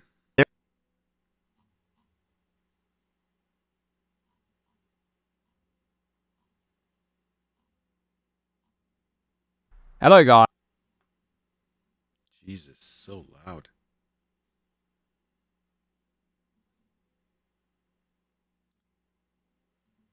Have we watched this? Don't remember. Deflection is a brand new stat coming to Path of Exile 2 as part of the Third Edict update. This stat has been designed as a complementary defense for evasion, which previously lacked a good method of mitigation, meaning that pure evasion builds often got one shot whenever a larger hit made it through that avoidance layer. This pushed the majority of builds on the right side of the passive tree towards a hybrid setup to feature Energy Shield as an extension of life, thus being able to absorb some of the larger incoming hits. Now, from what we know about deflection, this is a less damage taken modifier, and when rolled successfully, it will apply its less damage taken modifier to any hit, not just hits that could be evaded by default. So this means you'll be able to mitigate large area of effect hits and slams, and even boss abilities using deflection. Wow. But what exactly is deflection? Well, deflection is a stat that will most commonly come from modifiers that grant a percentage of your evasion rating to be gained as deflection rating. Deflection rating provides a chance to deflect damage from hits, preventing 40% of the damage from not just the hit itself, but also any damaging ailments that are applied by that hit. The chance to deflect is based on your deflection rating weighed against the attacker's accuracy rating. However, unlike with evasion, the chance to deflect is not capped at 95% and can go to 100% with enough investment. But how much investment will that require? Well, to answer that question, we need to first find out the deflection formula. GGG did not add any additional information to the 0.3 patch notes that weren't already mentioned in the reveal stream regarding deflection, but the footage itself has all of the information we need. Because we're shown a character sheet with the character level, their evasion rating and estimated chance to evade, and their deflection rating and estimated chance to deflect. Oh, there it is. From this information, we can work out the formula. So in POE 2, the character sheet has an estimated chance to evade percentage, which is calculated based on your evasion rating weighed against the average accuracy rating of a normal monster at your character level. In this case, we know the character is level 82, and we can find the average accuracy rating of a monster at that level by looking on POE 2 DB, which is 1705 accuracy rating. And with this data, we can punch those numbers into the chance to evade formula to confirm that everything is correct. This comes out at 62.84, and the character's estimated evade chance is 63%, so that's about right. Then we can do the same for deflection rating, replacing the evasion rating in the same formula to see if deflection will be using the same formula as evasion. This comes out at 39.7. So it looks like the rounding is slightly off, as there's a 39% chance to deflect in the character sheet. It may be that the formula is slightly adjusted, but it could also be just a rounding error or display error in game. Either way, it's close enough that it looks like deflection will be using the same or a very similar formula to evasion's chance to evade calculation. So with this information, we can work out just how much deflection rating you'll need to cap out your deflection chance in the late game, and as a result, how much of an investment you'll need to make. So in regards to investment, how much of the new evasion rating gained as deflection rating stat will you be able to obtain? We've seen this stat on body armors and helmets, but we know that it will also appear on gloves and boots, and possibly on bucklers as well. With this information, we can approximate that you may be able to get around 60% of evasion rating gained as deflection rating with good gear, more if the stats roll on bucklers as well, and you can use a buckler in your build. We also saw an entire new wheel on the passive tree dedicated to deflection, with 6 small nodes, 4 of them each providing 6% of this stat, whilst the notable increases deflection rating by 10%. And we're not sure what the remaining 2 small nodes do, but there'll likely be several more wheels like this one on the updated passive tree. We're just not sure where they'll be located or how many points you'll need to spend to reach them. So let's just round out a total of 100% of evasion rating gained as deflection rating for some examples.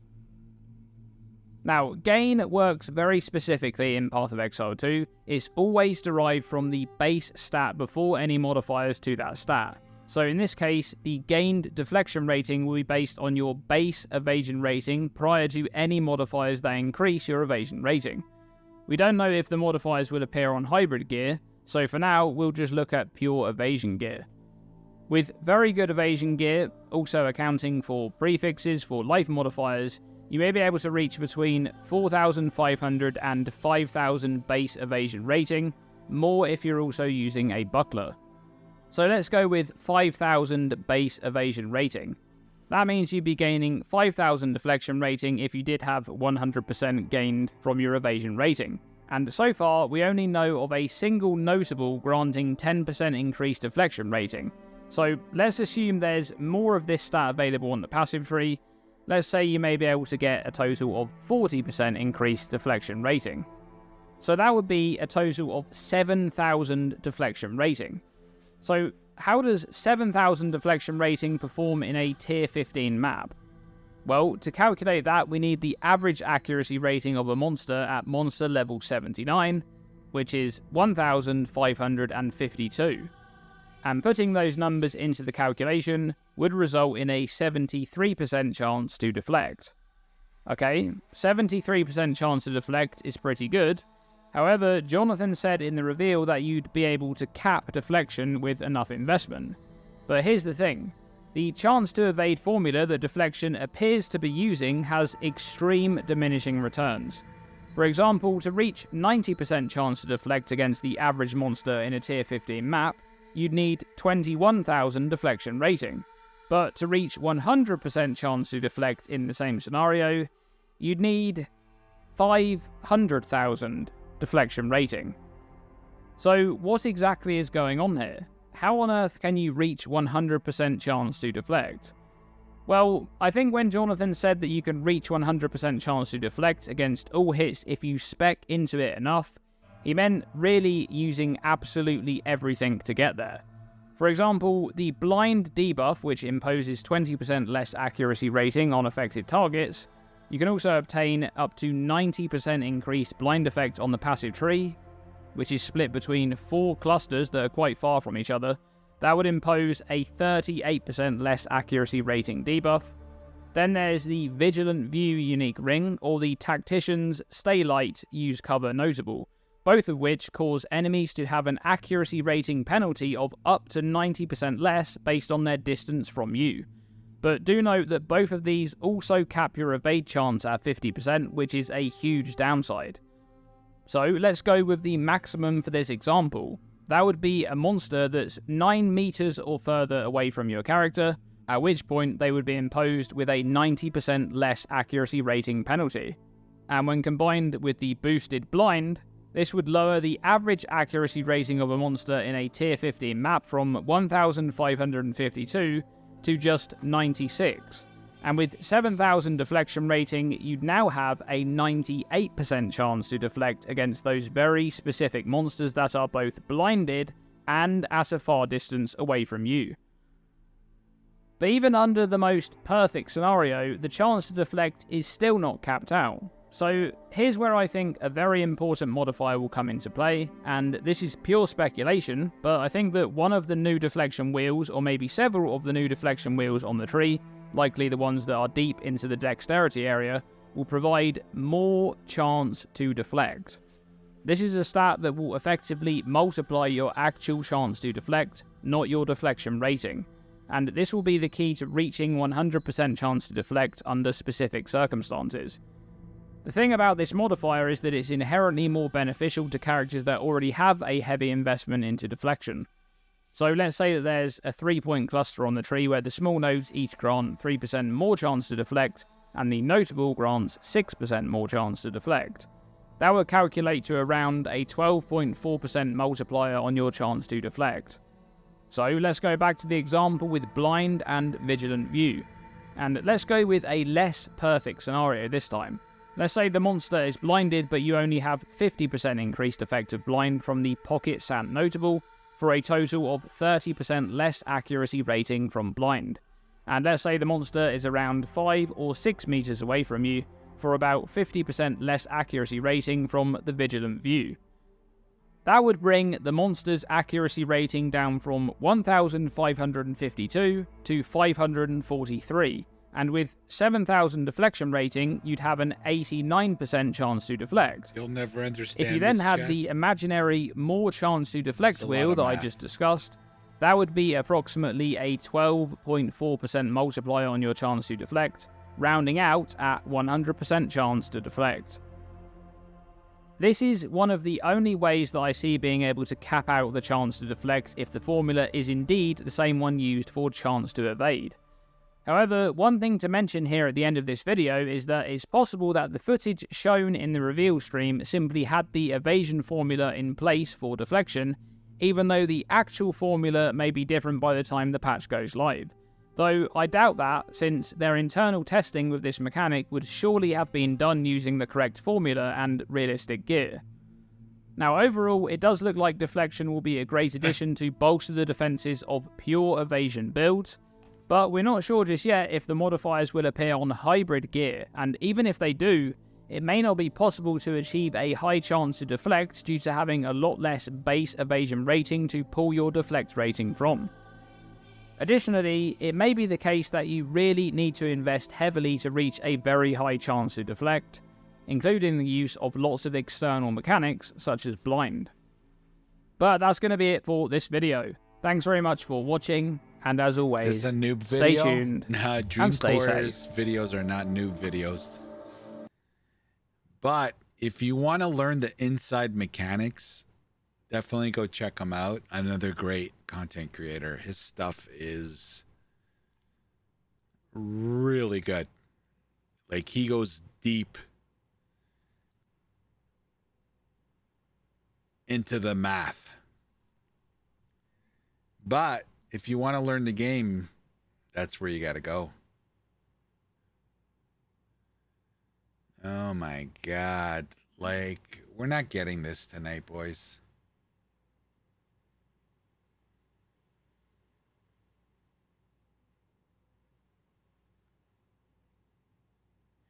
Math is not math if you don't know the variables. He did know the variables. He knows that the calculation for deflect is based on the accuracy of the character at your same level. He was just validating the calculations, and that whole explanation was him trying to speculate how could we possibly get 100% reflect. So, you know, he was speculating. That's what come up to. We don't know all the stuff, don't know password tree, so it's going to be experimenting and find what works. And he's making massive assumptions about how GG is showing it off. Yeah. Look, you got to take everything right now with a grain of salt. Right? Because we don't know.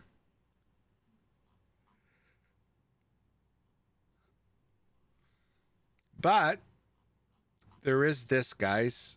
So this is all the information. The free weekend. Private leagues are now available. Launch information. You can now pre-download for PC the torrent. Converting premium stash tabs, which you can't do until the launch. And Dawn of the Hunt mystery box and soon. But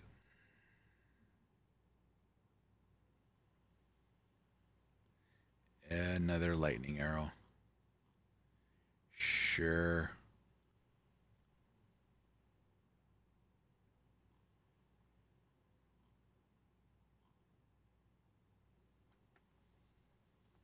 He was baiting us, Lou?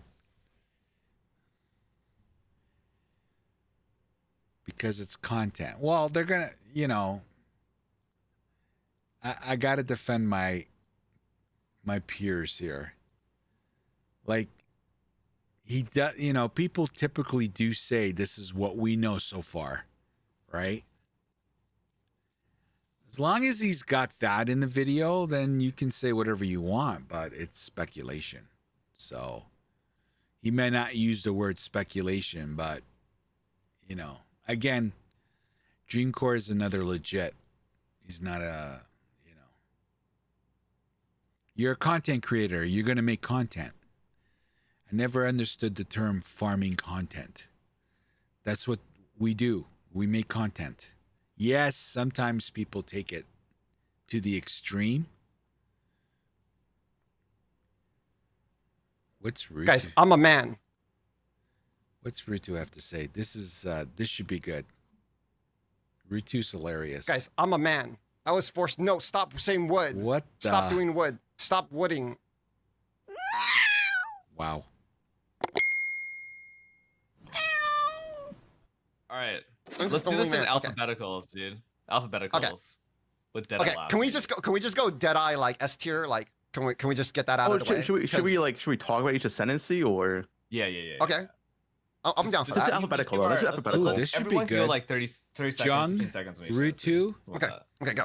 What's and your pitch? Fub Gun. Guys, I'm a Discord Yeah. noob. How the fuck do I full screen this? Holy shit. What? Are you kidding me?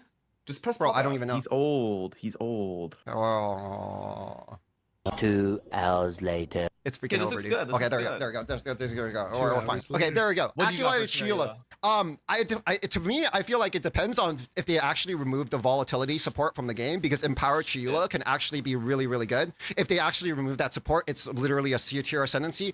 If they did not remove that support, it's a little bit higher in my eyes. I think it could go as high as A tier because, and it also depends on the mechanic of whether it's preventing the volatility damage, because that can open up recoup or not. If that mechanic works, then Sheila is kind of like invincible, and it can actually be a lot higher than what we have it on the tier list right now. That's what I think. It's two factors for me, right? Whether volatility support exists and whether the damage that megabyte volatility update. deals is prevented or not. Can I tag volatility? Volatility. It's a support, Oh, I yeah. can. Yeah. What's the note actually say? It's like take no damage or something like that, right? Yeah, it says take no damage from volatility. We need to know if that counts as prevented, because if it counts as prevented, there is a node on the tree that says damage prevented is recouped as life, and then that's gonna make you like unkillable, right? I think reality rending nerf is painful because reality rending for gas poison builds was like the probably good not exploiting Chayula build of last patch, right? Because you had so many poisons, you just fished for a massive one, and you have high poison duration. Now that's gone. So now it's like, what the fuck are you playing with, right? Like, yeah, okay. I don't care about Chayula. Zon is like the weird one. I think Zon is. Yeah, that's what I'm saying. I think we just rate them by themselves. I think Amazon is still like a solid like B to A tier ascendancy easily. If you just want to compare What to did they Deadeye. change this patch with Amazon? Just They nerfed the crit. That's it. Yeah, they nerfed the crit. That's it.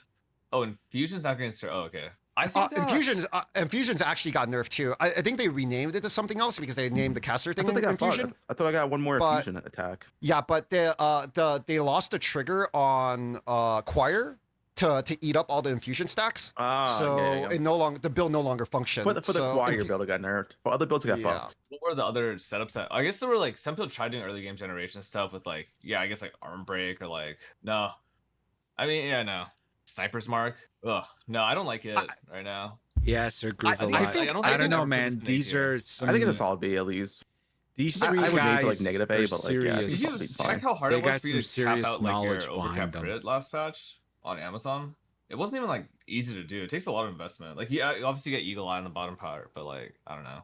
Actually, they nerfed that too. Well, you do remember you do get more accuracy this patch because they buff how much accuracy you get per level and per dex. So you do get more accuracy.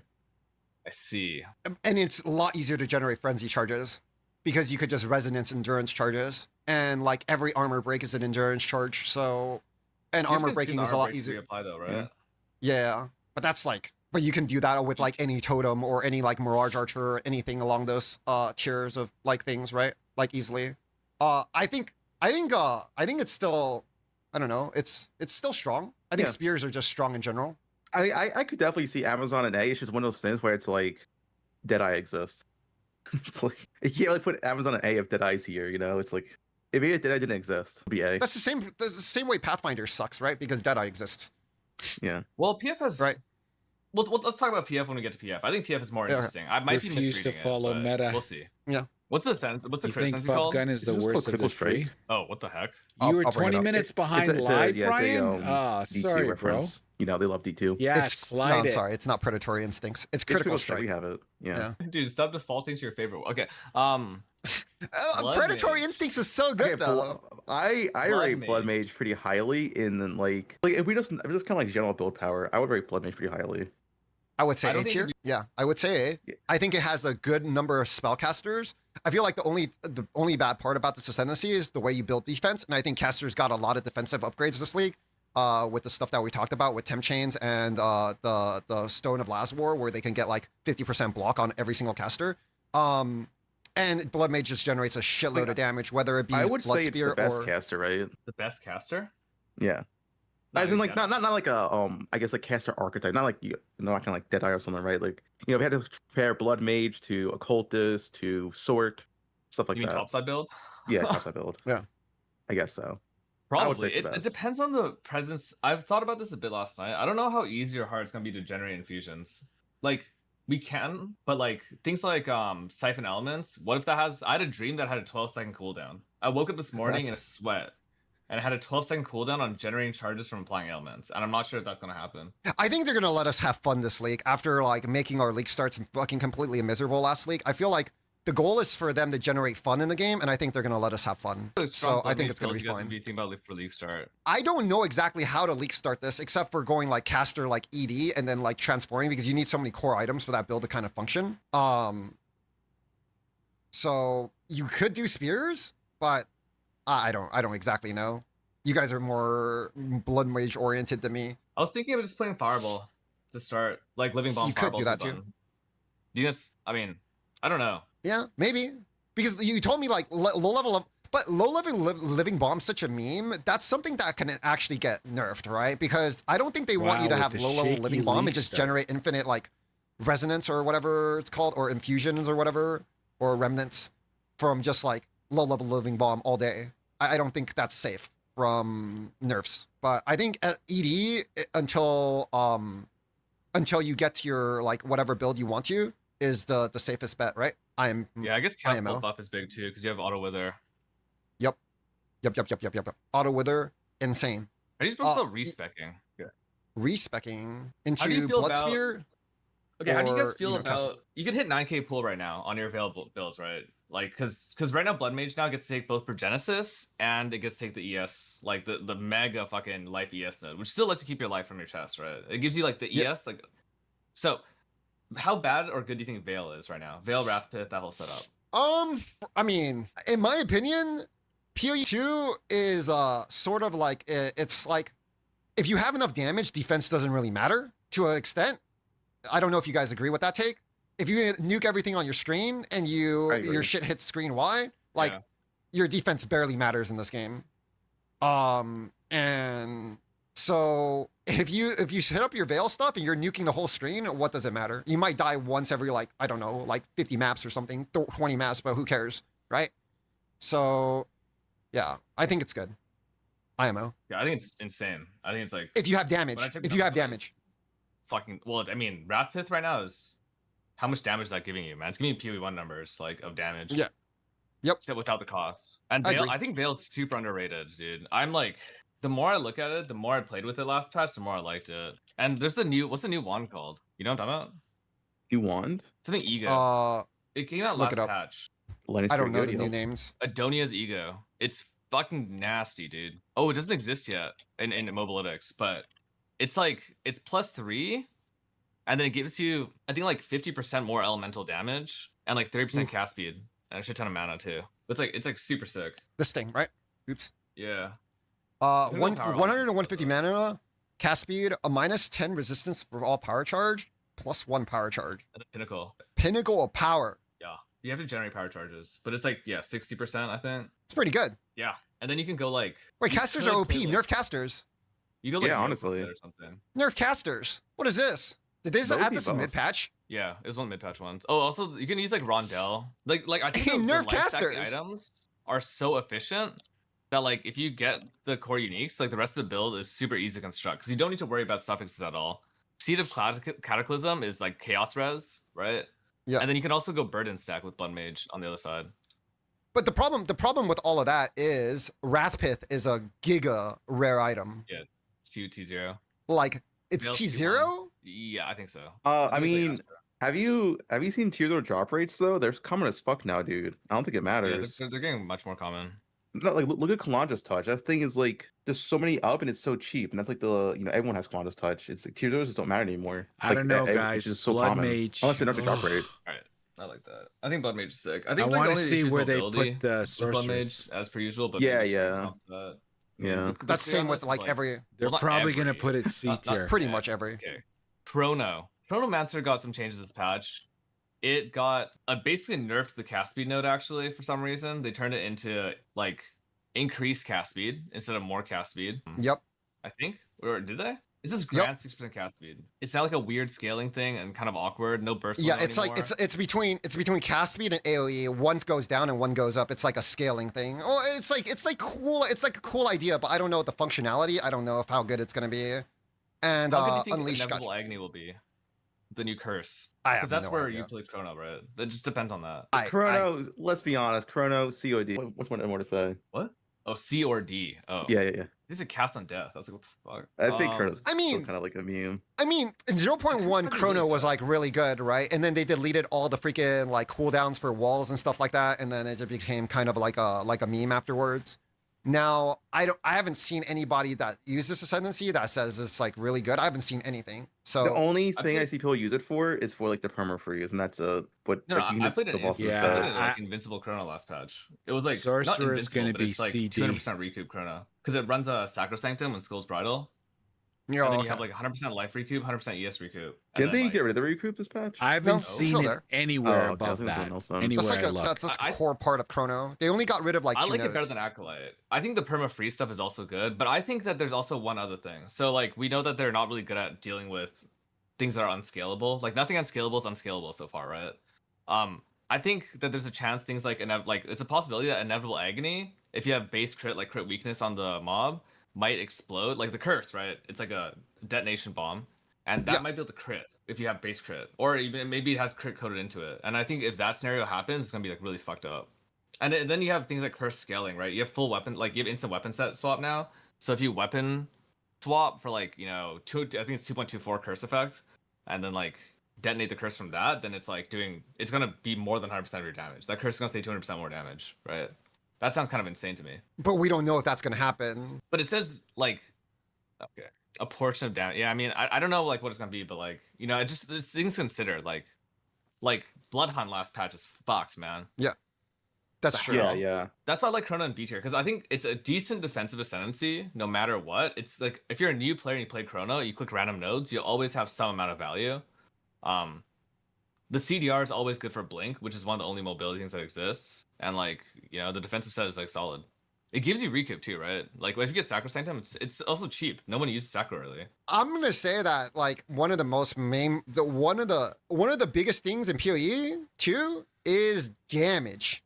And like a lot of people don't care about how big your survivability is. They just want to nuke the screen all the time. And I don't see anything that from this ascendancy that allows you to do that. And so I'm gonna be like, I think it's lower. I think it's a lot easier. Was nerfed. Last patch, like CDR gave it mega damage. So then that's gone now. Yeah, I still say it's C or a C, but wait, this is softcore ascendancy list, right? Not a hardcore one, right? Well, I think they're kind of similar, but yeah, because like at the end of the day, we're gonna be running 6-mod maps this whole time. That's why I think like Blood Mage is better too. I know that like map Waystone modifiers were nerfed, but even still, like you're gonna be seeing either minus max or both minus max and pen on like every second map. Maybe like 70-80% of maps you'll see at least one of them. I'm okay with playing Chrono though. I personally like Chrono more. I think it's above Acolyte. I think I see what you're saying. It does not really offer anything damage wise. Yeah, it doesn't really offer anything that like you know what people want, because this map is like a pure mapping game, right? So it doesn't have all the things like PoE 1 has, which was like heist, like all of these things that are like, like stand in the middle of like an ultimatum. It's like a purely map-oriented game. I don't know, boys. So when you don't have like super good clear and super good speed, the ascendancy is kind of just, I don't know, dull. Especially if like early on too. If your ascendancy doesn't provide like damage early on, the early maps feel kind of fearable. I agree. Like Dragon has played a lot, but like early mapping in this game is actually like a fucking struggle for a lot of classes from like a SSF perspective. I mean, it should be better this league, right? Look, at the end of the day, we have like so I'm much gonna more play a lot. loot now. Like as we progress through the campaign, So I'm gonna unlike get last to league them. where we basically But had I want blues my in the league act like start Act to be 4. good. Yeah, I was sick. But we Thing have so is, much I loot don't- this league, so I think it's gonna be fine. I've never Your played one's Blood best. Mage. You entered, I think I played it for maps like with negative res 20 and minutes. it's, Yeah, I mean, the struggle is kind of fun, but I just think I don't know, it gets kind of dull, right? Yeah. It gets boring. People like crafting stuff and they like getting excited for items, like getting upgrades, and then when you don't get upgrades forever, Like last league, I remember I had the same, basically the same gear Hey, Dirt in Poor, good T1 luck maps with than I SORC. had in I'm trying T16 SORC for the maps. first time. And I that's haven't not decided good. yet what I'm Dude, going to play. that's why I kind of liked 0.1. Like, it was a struggle, but you did drop loot. Well, now we get more loot. 0.2. It's just Yeah, now we have an still. insane amount of loot. The mid-league buff they did was insane. We get an insane amount of Yeah. loot now. Yeah. All right, Okay, it's what's time. next? I don't want to talk about this. I mean, I don't Deadeye is wanna talk automatically about S, but it's S, right? I would give this Ascendancy S+ if it existed. Yeah, it's always just- been S+. It's good for multiple build archetypes. It's extreme. It's one of the fastest ascendancies just by default. You know, Tailwind, you access on movie speed nodes. Like, there's just no downside to playing Deadeye. And deflection, like, Here's I'm gonna build off of a little bit because I agree with what Gator just said. Your League Star should be more of a proven thing, something solid that you can play around. And I'm gonna take it a little further. I take League Starter builds seriously because to me, your it's out of the gate, right? So ideally, I prefer my League Starter builds to be able to set up the league for all my other builds. So farm shit, collect, you know what I mean? Get currency. If I know what I'm playing next, try to get those items, you know, so be able to do all the content. Because if you struggle out of the gate, you fall behind. Right? Yeah, if you're going to play the whole 4 months, eventually you're going to catch up, right? But not everybody's going to play 4 months because, you know, GGG has a 2-month cadence now, right? POE 2, 2 months, POE 1, 2 months, POE 2, 2 months, POE 1. So to me, the leagues are like 2 months.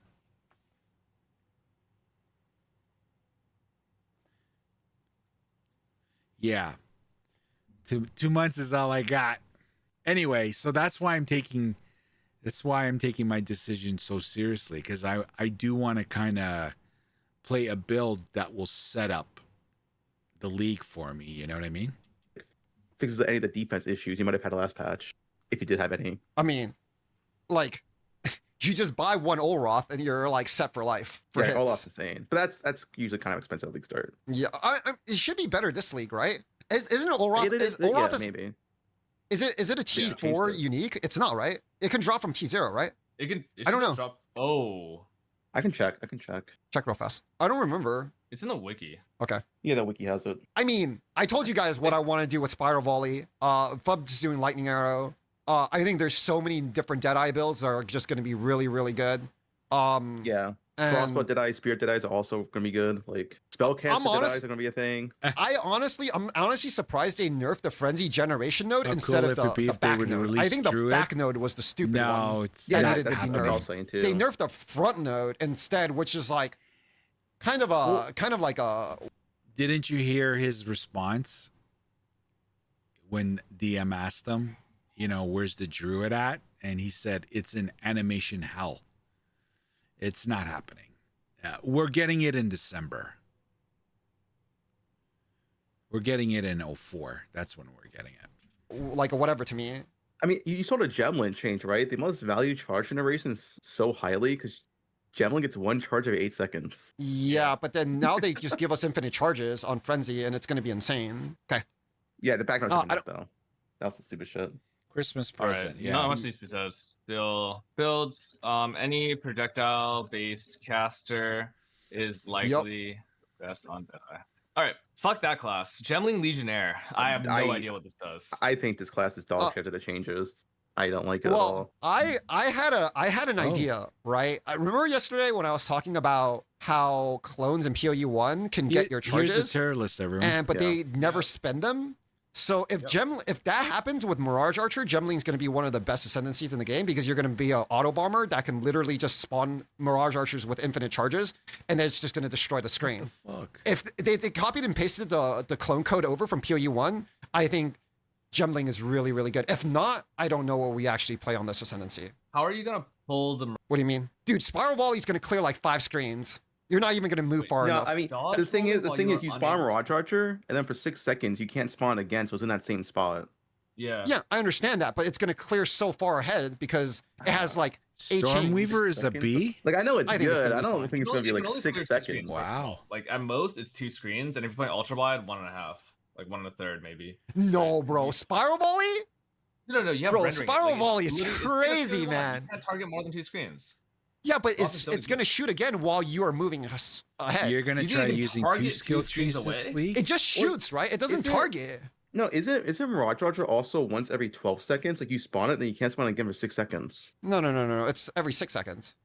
No, it's you cannot create a Mirage Launcher if one has expired recently. Yeah. It's once every 12 seconds. And if you dodge roll during that, you can't do it again.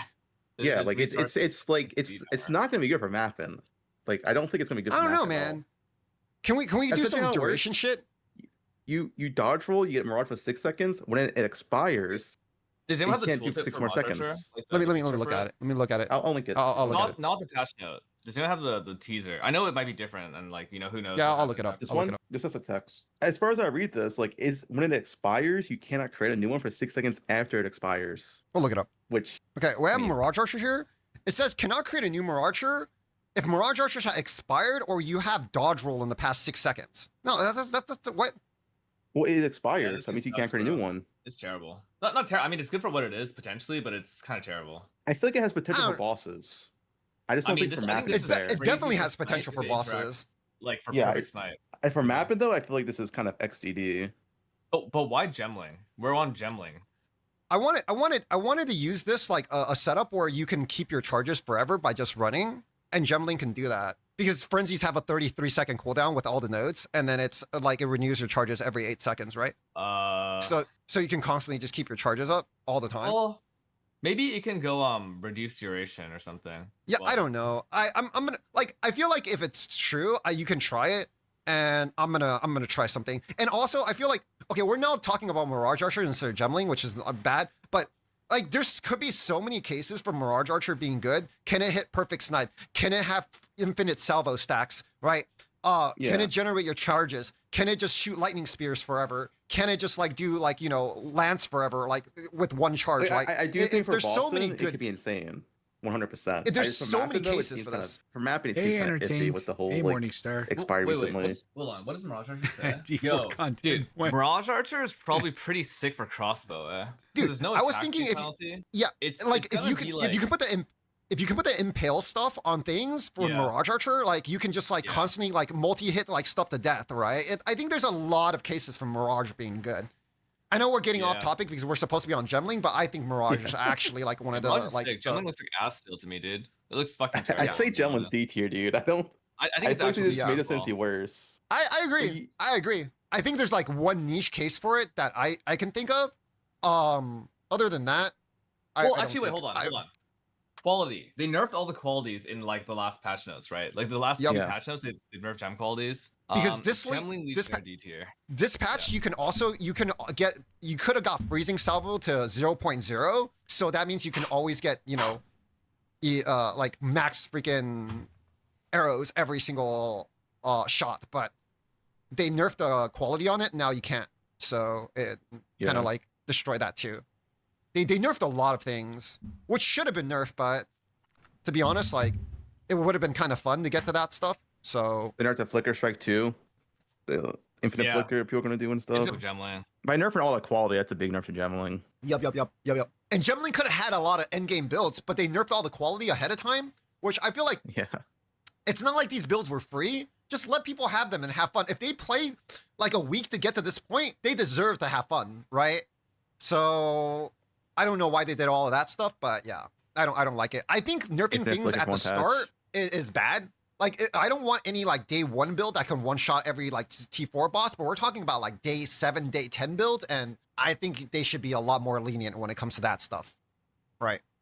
Oh wait, do you guys? What about the Wise Oak part of this? Oh, the if you get like all skill gems, same slots, you get like 3 stuff. Yeah. I That is think actually.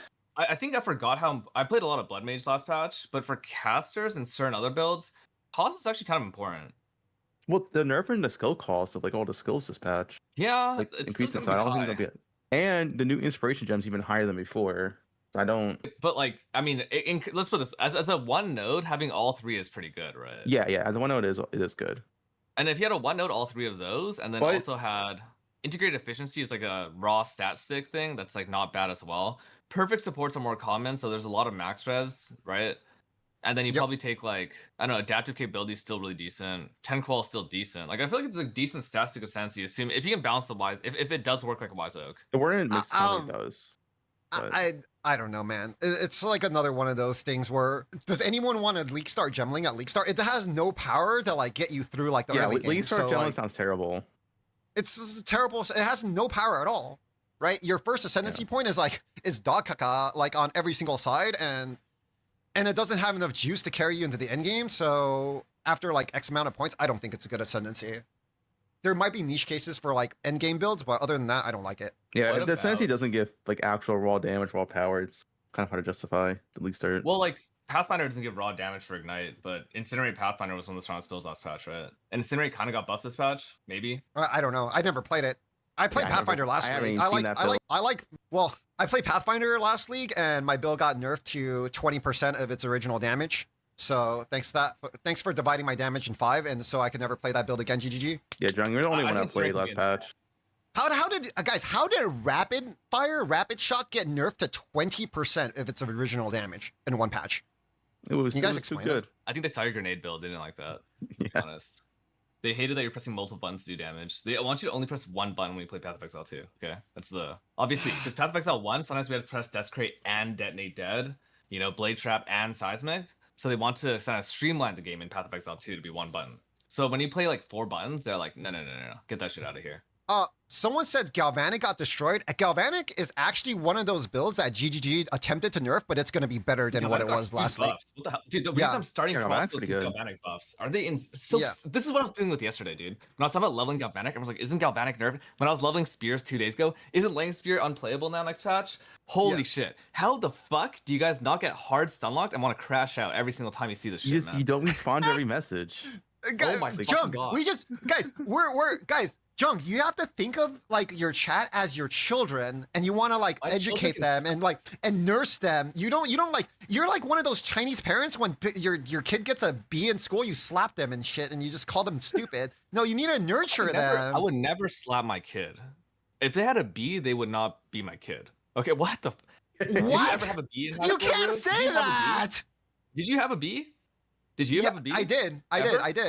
My dad took up my cable modem and smashed it with a hammer when I got one in school. I don't think I ever had a B in my entire life until university first year.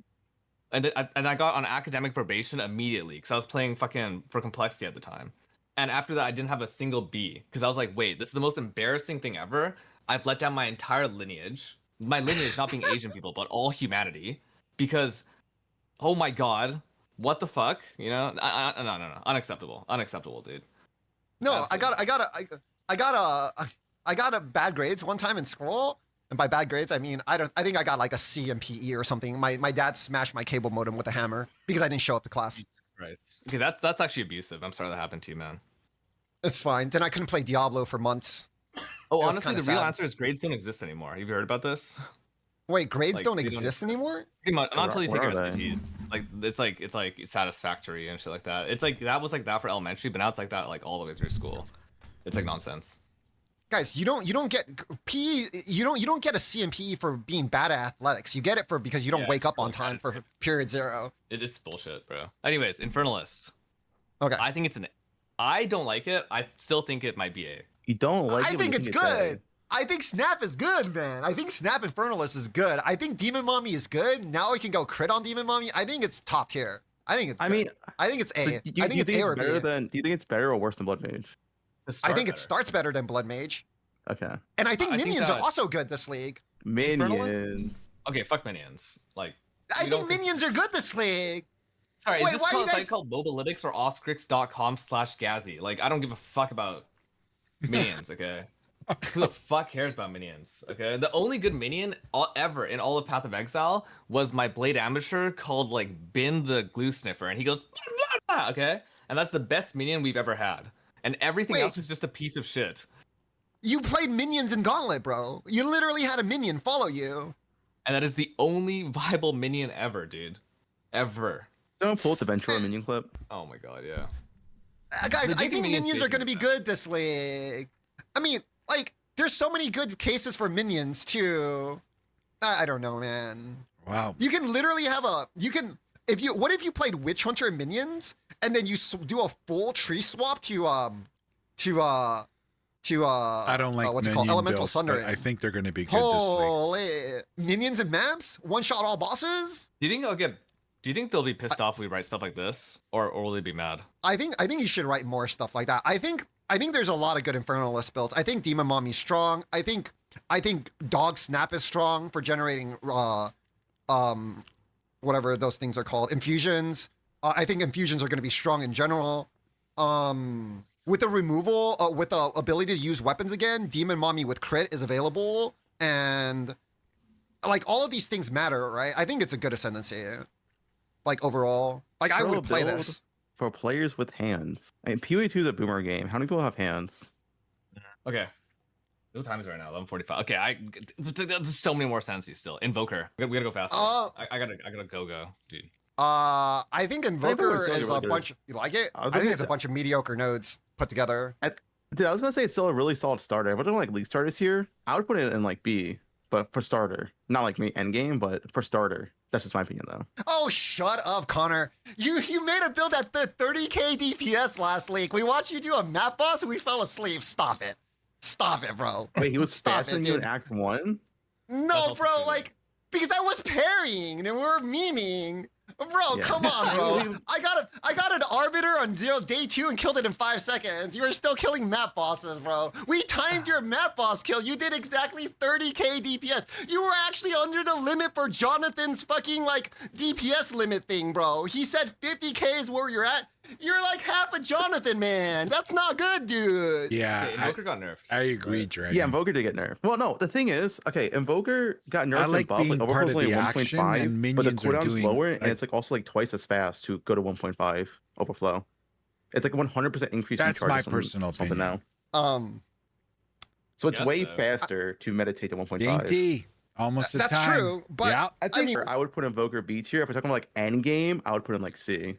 That's just my opinion though. I'm kind of I okay don't- with that. I don't think that. What's it called? I think Elemental Expression for early game is What the okay. I think fudge? it is okay. I think there's been worse. Where's my things that counter? existed. Really? It's on crit. How are we going to early game generate? Staffs have like a 10% base. The Elemental Expression staff has 20 crit, right? But still, does it have 20 crit? I think it has 20 crit. Or But staffs still, like it's fucking- I don't or know. staffs like I'm 16 I'm not a hours, huge fan boys. of Invoker right now. I'm gonna be 16. honest. I'm I think not it's a like fan of it. I okay. think it's okay. I think for a it's league start, it's okay. fine. If we're talking like end game builds, yeah, I wouldn't put it in B. But I think for like league start, you can definitely have a good time on Invoker. Despite being weaker Hey, soap in at tastes okay. maximum effect, is easier to use now. If Invoker is B, then Chunk should be B too, because I think I would rather play Chunk think at league Chunk start is than stronger? Invoker. At least I start? think Fire I'd rather away, Chunk as bro. well. That's what I was thinking. I think they're kind of the same. Yeah, I'm I think fine they're with both in B. No. You know what though? I sharing do like is Invoker more than Chonk for early game. I do think Expression is kind of good for the first day. Truly, I don't know. It's got 0.25 cooldown, man. And like, well, Thunder got nerfed, dude. Thunder the Elements or Thunder my Elements, because elemental weakness exists now, which is fucking insane. Yeah. Yeah. Like, you say early game. This class. No, wait. This thing's a piece of shit, bro. I hate Invoker. Fuck this. Put it in C. That That's what wouldn't I'm mind saying. it, That's but what I'm whatever, saying, dude. I think Invoker is kind of like, I don't know, man. I think for I don't league think start, it's really like, that good. decent. I think it does not I scale. don't end even think game it's very that well, decent but- at least start. Really? To be honest. You just get like raw damage, and like raw damage for like league starts like generally pretty decent. Compared to, you have to understand, Amazon's also in B tier. You think you get the same amount of damage you get on Invoker on Amazon? I guess it depends on the On new day trade. one? They don't have crit nodes. And do you think you get the same amount of clear? I don't think so. Anyone see the I guess passive that's tree true. yet? I guess that's true. Amazon's probably better than Invoker. Yeah, that is true. I think Invokers could, like Waggle said, Invoker is pretty good in hardcore because of how Meditate. Yeah. meditated it works. Demon's but a witch. I honestly don't think it's very good. I guess you could leave a note like better in hardcore, like Like ever since the bells got nerfed, by the way, I can't believe Oh, bells yeah. existed like that for forever. Like it just hasn't really recovered in terms of like damage, right? The end game Invoker though is like heavily nerfed because like there's no point of ignoring resist when you don't get inverted resist. Yeah, You're that's like also a true. sword and axe, Morningstar. Like invert resist is going to be so much better, I think and you're then gonna that be node's waiting a completely while. like worthless. Yeah. Yeah. It's at most like an early mid game. Definitely April. Oh, elemental weakness exists. Yeah, the elemental weakness. Addition. That's the thing too. If you have the But who int, knows? LA Maybe they'll weakness plus surprise frost bomb us and is give enough us more to than strip the away druid in 60% December. resist Maybe from any they'll give mob, us 2. any boss, which is like really strong. You don't really need to ignore stuff anymore. Yep, and it's on crit, right? Yeah, it's only crit. Unfortunate. Yeah. Okay. Invoker. D8. I would rather be Acolyte. Lich. Fair enough. I think Lich is also pretty good this league. Also, again, Yeah. This tier it list was is pretty last heavily league, it's geared still pretty good towards this late league. end game. I think B is good. I think B is a good thing. It's like B. You think A? I think B or A is like fine for Lich. I think it does. Okay, it's charge generation. I think the early to mid game is really good on Lich for like a league starter. Like it's definitely way better than Blood Mage early to mid game. I'm not gonna argue Early with start. you Crazy so early game, because for sure. Mercenary is Yep. one I of my agree. Actually, I'm okay with B or A. I take it back. So I take it back. sounds I take it back. good. Blood Mage EDC is better this patch already. Base 15 crit on normal lab is so stupid for Dark Effigy and Chaos Bolt, and you have to play Chaos Bolt the whole time you're playing Chaos. It's insane. But what is it? Yeah, the power charge node isn't like anything, right? Monk You never take that. has Am I wrong? best I don't starting know. nodes I by far, didn't play this last league. I quit before I got a chance to play Lich. Waggle. So where's Waggle at? We need to bring in the Waggle. Lich Waggle expert. played a lot. Where's Lance at? Soulless Form 10. Wait. So those that didn't Dominion, Eldritch Power. Power charge. You said node, power charge poo-poo. node is poo poo. Okay. So nothing really got changed then. Yeah, it's like the Basically. same. You're taking Soulless Form into Eternal Life into. Do you take Necromantic? No way, right? Do you take the Unholy Might stuff? That's great. Oh, I guess you take Phylactery. You still have the Mega Yeah. Jewel. Yeah. Mage was always good. Yeah. Okay. I think it's just, it can be like. I don't think it's as good. I just don't think it has the same top end. Yeah, It's yeah. better If we're talking about defensively. top end, I would agree. But for like a league starter, it's pretty solid. I like it. I think I'm okay with B or A. From You every get video what they that I do on saw from everybody who's played it, I think it looked very, very solid from like a from a league start standpoint. Okay, you know what? so I'll I'd say give it's it A tier. I would put A Yeah. tier for a league starter. I think Profane Blooms exists or was a Rupture. It also like I know it's based off ascendancy, but there is like some merit here where like all three which ascendancies are really good, so you can always swap at any time if you want to like try a different build or like transfer to something else. It makes That's Lich true. overall It a lot looks better because you can just impressive. swap. that's also all true. sentences He makes good. a good point. Yeah, Yeah, it's we don't actually, want to. like, We don't pretty talk insane about. We in don't all talk three. about Gloom Scepter here. Gloom Scepter is like a forbidden word. Broken.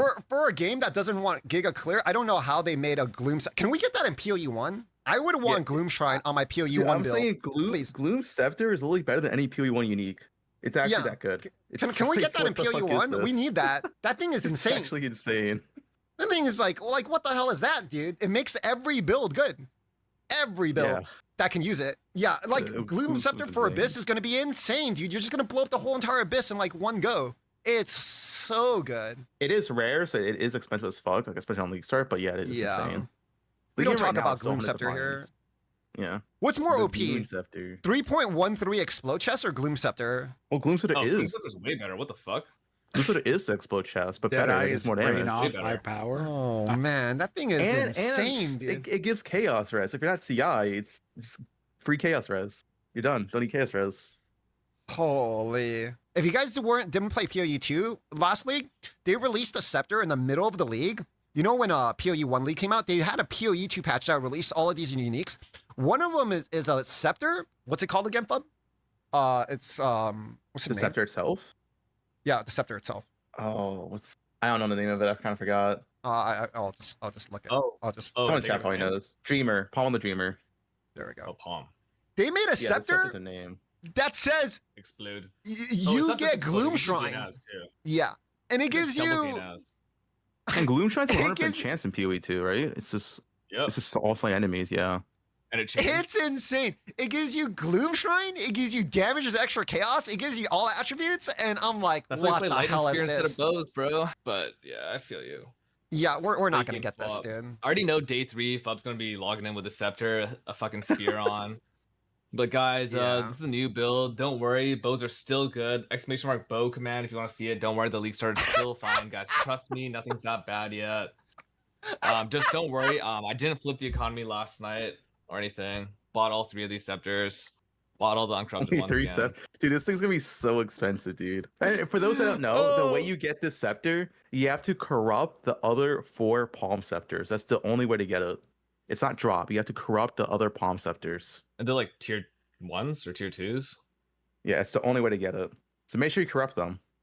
All right. I think Pathfinder might be good. Rhea, have you done your conch stuff with this? What conch stuff? I don't know, man. I don't know. Acidic? I've been working on like a million different builds. I think Pathfinder is really good with anything that you need to hold down the button, and rapid shot or rapid fire got nerfed this league. I despise it. But I saw a lot of poison burst POBs, and they all look decent.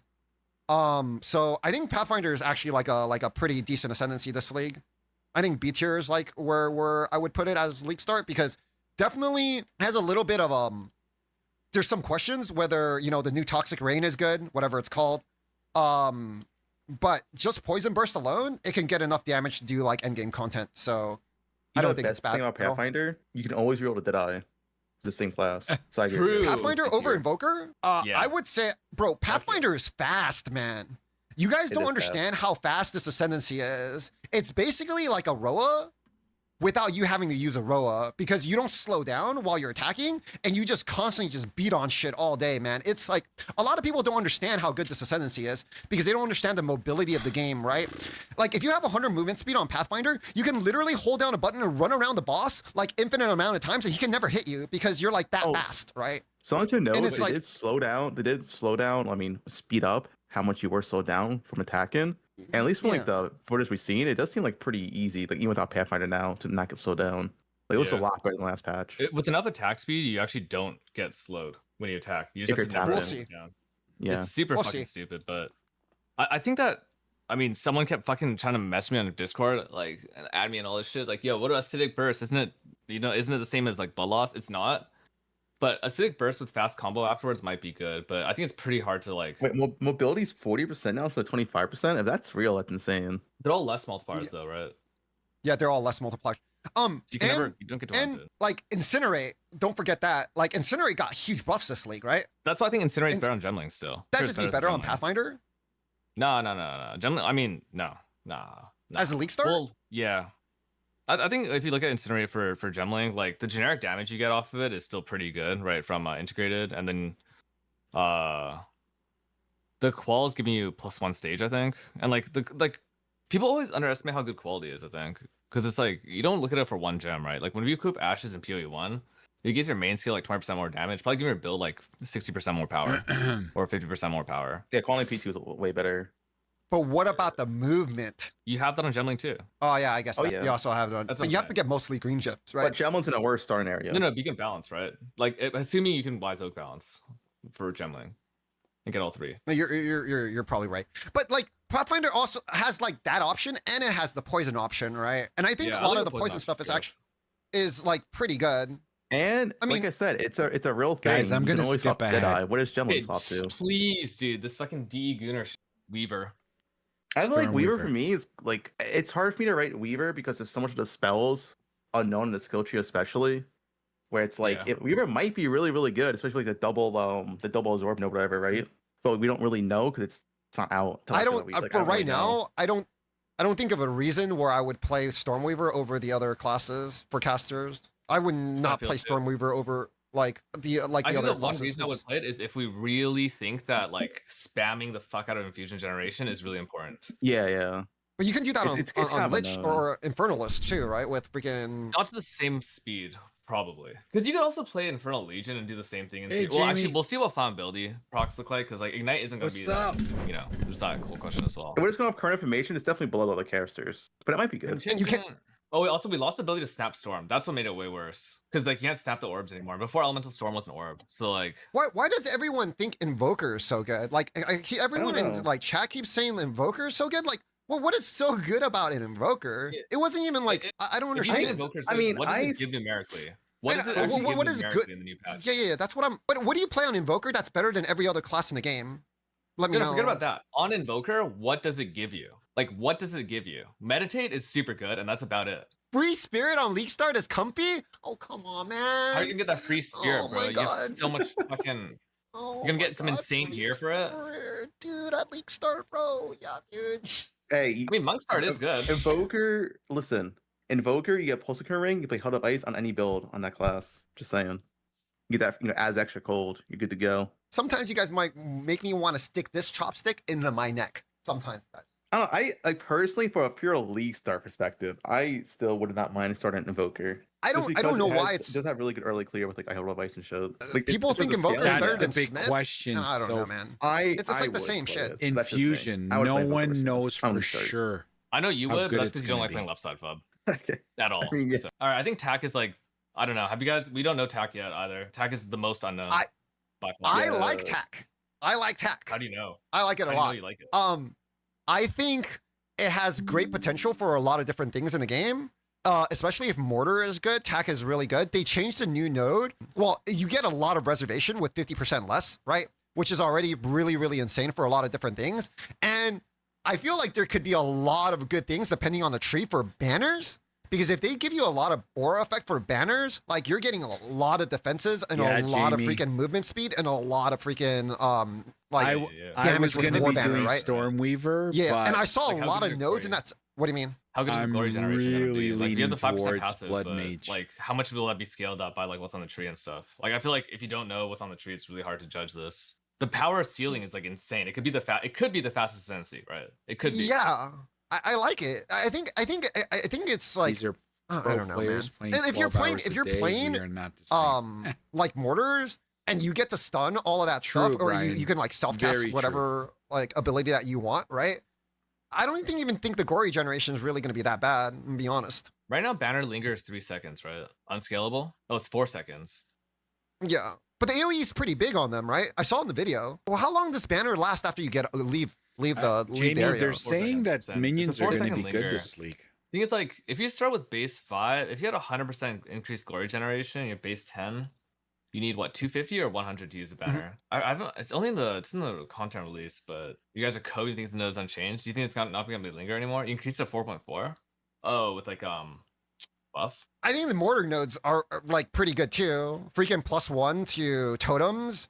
And I think we're just throwing B tier and call it a day, dude. I think it can be like the best MC. You can I think decide this. I'll put it in C. I think it's safer to put it in C because I don't want to bait people, but I think it could be good. It could be good, but right now I can't judge because we don't have the tree. We don't have like all the relevant information. We don't even have the gems, but I think banners could be good. Depending on like what they do with it. Yeah, it's definitely a lot of knows a tactician. Sushi Y into the abyss. I mean, do we disagree with this take? I mean, like banners could be good. It has the potential. Like, look at how good War Totem could be, or War Banner could be in the game if they gave it any sort of aura effect. Like, look at what War Banner is, guys. War Banner is 25% more attack damage, 50% increased accuracy, and 25. You know how hard it is to get 25 attack speed in POE? Bro, it's not POE 1 where you get freaking 8% on a jewel, bro. Like, the attack speed nodes are fucking trash, bro. If you can get 25. They're also nerfing attack speed this patch because yeah. And there's no martial tempo now. Like, man, like 20. If this gets multiplied, tempo. It's humongous of a fucking banner. Yeah, I mean, it's so good about Aura, like Aura does too. It's good. Yeah. That's what I think. Did they nerf it or did they take it out? If I was a betting man, TAC is like it's higher risk, right? But I think it's good. Yeah, I agree. Like, and there's aura magnitude on jewels. I mean, you're probably not going to get to this, right? But man, I just think there's great potential there for whatever. And like, you know, and the most important thing in the game right now for anybody in the game, and I don't think anyone could disagree, is movement speed and fucking 30% movement speed with aura effect. You can get like 50 movement speed in the game, man. How like you how know, can you like? I'm being convinced. What would technician in B tier? Like that's why I don't think it could be really that bad. Like what if it's like 30% banner uptime? Then it's ass, right? That would fucking suck. It's just I guess it's just too unknown. Right. I agree. I agree. That's the only. Right. I'm sure there could be a build for it. We just don't have the information for me to make it. And I'm pretty sure when I do make it, I think it could be good. If the nodes are good. No, I think I think it will probably be, if I had to take a guess, I'd guess that it ends up being the best Ascendancy this patch. All right, Titan. Jung hates his Ascendancy, apparently. I hate it. I think it's dog ass. I think Titan got nerfed a lot. You think so? I think Because of AoE nodes. The tree. There's more nodes now. No, but it lost like But the it's not like you main. can take more nodes. Yeah. You can But still the take the same number of nodes, man. Yeah, I know, but I think. Yeah, that looks pretty good. Let's look at the just one whole overarching look. I think this looks like good but weird. It's weird that's like Deadeye, Triple Witch, and then Witch Hunter. So, So technically for Switch. which, Yeah. but I it's mean, not that's what the game untrue. kind Like, of they're is, all though. kind of similar for different reasons. I mean, these two are similar, and then like Lich and Witch Hunter are like, or sorry, So Lich is like, Deadeye, still Blood good. Mage, Then the next set is Infernus, like Infusion. Lich, Zon is like Hunter. good generic. If Deadeye didn't exist, Zon might be like A tier, you know. PF Yeah. still insane for poison. Acidic Concoction's big supplemental single target for poison burst and like any gas build. Warbringer's a solid all rounder. Smith still has Yeah. warrior start, and then like the rest of it, I'm Yeah, like, look it up in the Tactician might be really cookbook. good. yeah, Tactician OP. Why do You people like gotta look in Invoker the so much? cookbook I for don't what the understand. I don't know. Like, I this think is there's a a softcore bigger. trade. Like, who the I think fuck there's a- cares, man? I get the same questions And about get like, on your Ritualist, like, $65 I don't know horse to why. get to the cookbook. Ritualist If you doesn't were even asking have me a right lead start. now, if you were asking me right now, if I would rather start Acolyte at Sheila or Invoker, I would rather start Acolyte because it has higher potential to be like better than Invoker. Yeah, It can have so much more damage. In a very I don't- simple form, Invoker gives Meditate, and then it gives maybe some Spirit for your league start, and then it gives nothing else. Maybe a little bit of a trigger hit. But Sunder My Enemies is dog ass. It is like the worst node in the game right now. It is fucking terrible. It is useless completely. The ground effects are useless. You're not gonna get Unbound Avatar. Like, it's that just is bad. true. Monk does have one of the best starting areas. That is true. You can path to Monk on your Witch or your Ranger. I'm just saying. True. That's what I do It's true, anyway. though. True. Because we all need that ES, that energy shield, homie. That energy How is shield. Sunder My Enemies bad? If you can't understand why Sunder My Enemies is bad with Elemental Weakness and Frostbomb being added to the game, you are dumb as fuck. Okay, someone Like, so stupid.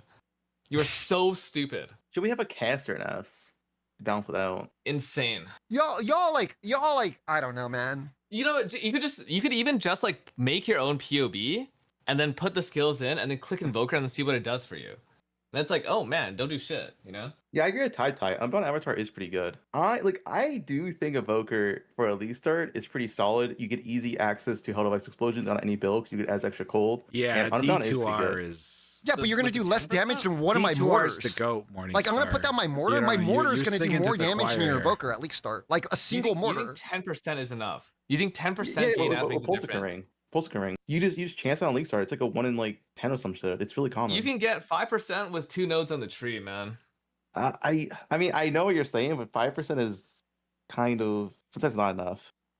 Then just take flat. See, but now we're taking more stuff over just one sense, nameless it. What do you mean? No, you're getting the flat either way. What the fuck are you talking about? Okay, you know what? I like Invoker. I'm an Invoker fan. I'm with Chad here. I think you like Invoker because you played Invoker and know what Invoker does, and you've played 3 total ascendancies, Fub. No, I played. Actually, I played like 5 ascendancies. 5? Wait, how many have you played, Fub? Deadeye, Amazon, Blood Mage. That's 4, and Gambling. Oh, you played Pillar. Oh my god, the pillar build is not an ascendancy, bro. That thing was just like, oh my god. Come on, but to be man. fair, hold on. That's not an Deadeye ascendant. and Amazon were literally the exact same build. They were both spear. No, they were a little bit different. Okay. I like you, Yeah, whatever, I mean, dude. listen, it's. I'd rather play Acolyte as well. Given the choice between these two, I think Acolyte offers I'm way just saying, more. I'm with Chad here. Chad's right. When has Chad ever been right? Right now. When has Chad ever been right, bro? Just right now. I saw When has Chad ever been saying, right? like, yo, I why is literally wanna Tactician not stab A, or why is Ritualist not A tier? Okay, I don't know why they said that. Well, why do people think Ritualist is good? Like, I see this on Reddit all the time. Like, yeah, Ritualist is insane for League Start. You get an extra ring for resist. I'm like, what am I reading? Why do people think Ritualist is good for League Start? I don't know, man. If Hollow Palm could be good for a league start, the Monk ascendancies would probably be higher. But I think that thing is going to be unplayable junk at league start. I think everybody who clicks Hollow Palm at league start is going to cry, and then they're going to ask for their respec points back, because I think you're literally going to freaking bait yourself into complete garbage, unplayable garbage. So better as there was a saying back in Diablo 3 where they said Monk is junk. Follow that. Don't do it. Wow. All right. Guys, click on that Mobalytics link. Click on it. Make sure it got... What the fuck is that? Oh no! What is that? What is Here that, it is again, bro? guys. That's crazy. Why are we side by side? Alan! Wait, what? Wait, why is he Alan! behind me? Wait, why is he behind me? I No, feel what scared, is bro. that? That's Jade- Oh my god. Yo, always keep Ritu in front of you, dude. It's not safe. That's It's not safe. demonic! Oh my god. That's really good. Shut up, bub! We're gonna put you in the middle. Yeah, that's so good. All right. Okay, guys. Last chance. No, we ain't getting this fucking thing. You loved 0.1 minions? Yeah, I'm not a minions guy. I like to be part of the action.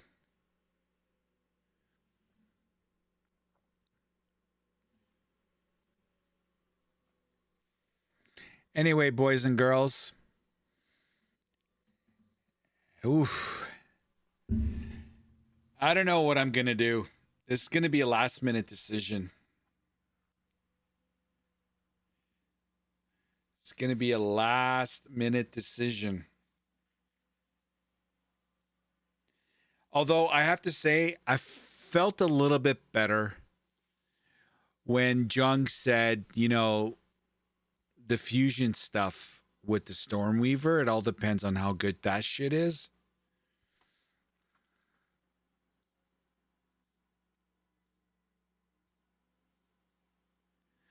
Blood Mage is safe. That's a good way of putting it, Soap.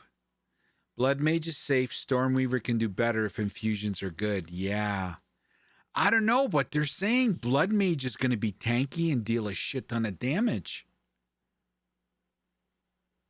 Just do whatever you think. Look, I would play Sorcerer 9 out of 10 times. I'm worried about infusion, and I'm worried about fusions, and I'm worried about the campaign.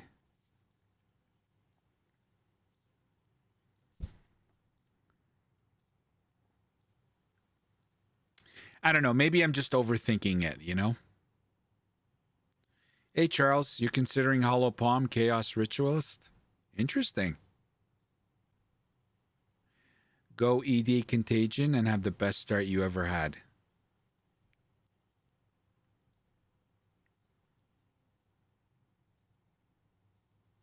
Play Blood Mage. ED. Have the best start you ever had. Night Gator, have a good one, buddy. I might be overthinking it. I want that song back.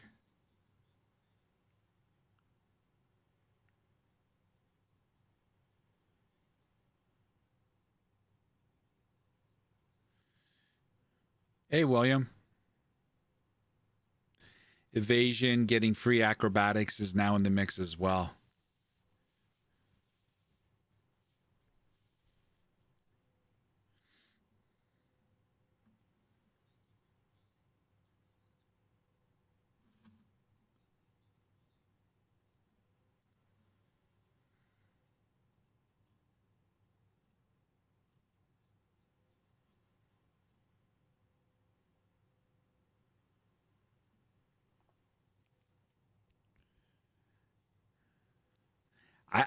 I can't believe we still don't have the skill tree.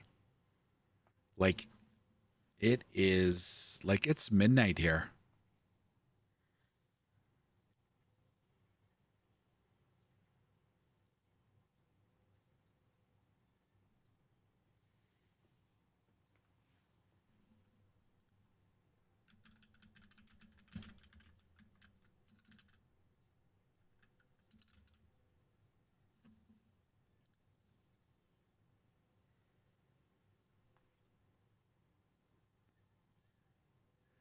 So it's 4 o'clock in GG headquarters.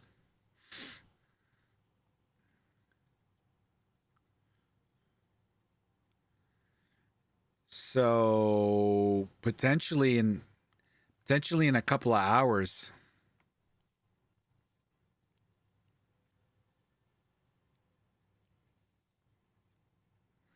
The Ascendancy will change how you play Stormweaver after campaign due to its giving more diverse sources of remnants.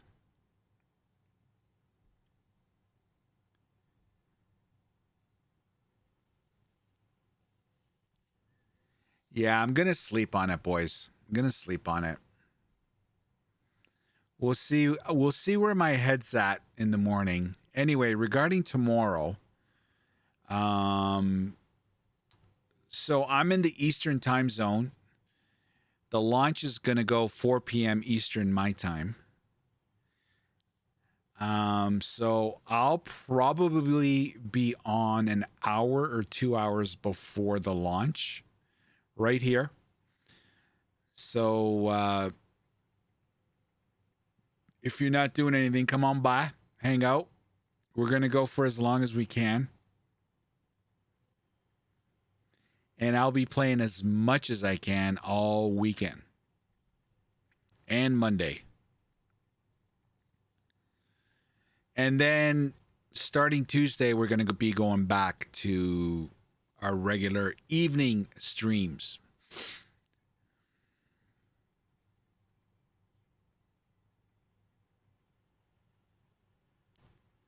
Starts at 10 p.m. here in Denmark. Can't decide which way to go.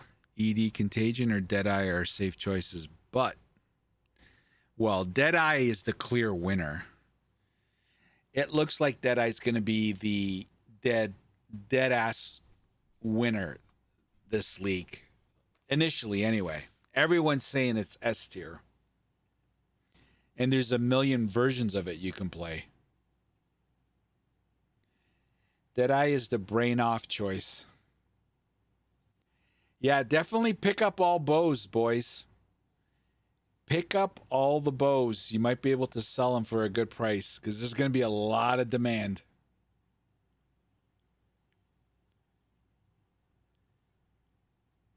A few minor nerfs on Deadeye tonight.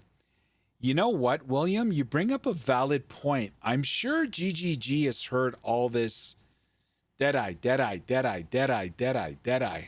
Who knows? Maybe they're going to slip something in. Course correct it a little bit. But I don't know. Too many people are saying it's so strong.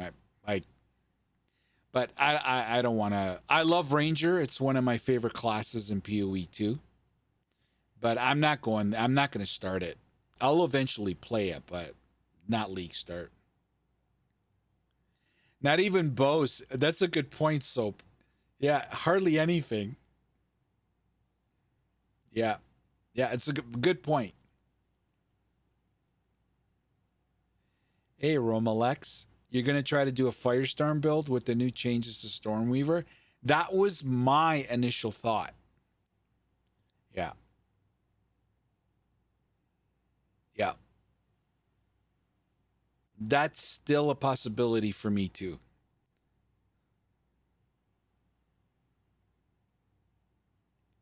Hey, Jamie, good night, man. Yeah, go to bed so tomorrow starts. Yeah. Yeah. Blood Mage, Reflect Thorns. Wow. Sexual assault. That's a juicy one right there.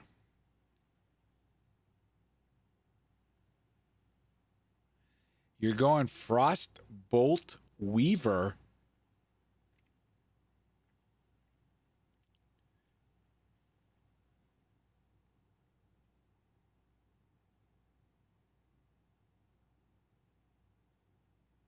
Hey, Bryce, you going to play around with the Technician or Witch Hunter?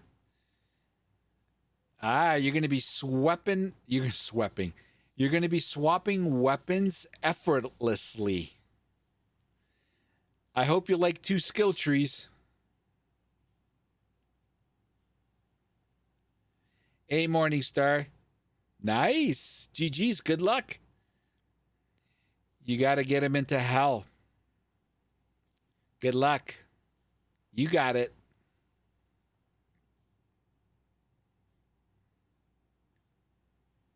One thing people haven't thought about much is the fire to chaos convert with Firestorm. Ellie stuff has exposure, chaos has wither, Firestorm pelting with wither on hit would be mad. Well, the Blood Mage that I'm looking at, that is the whole basis of the build. It converts fire to chaos.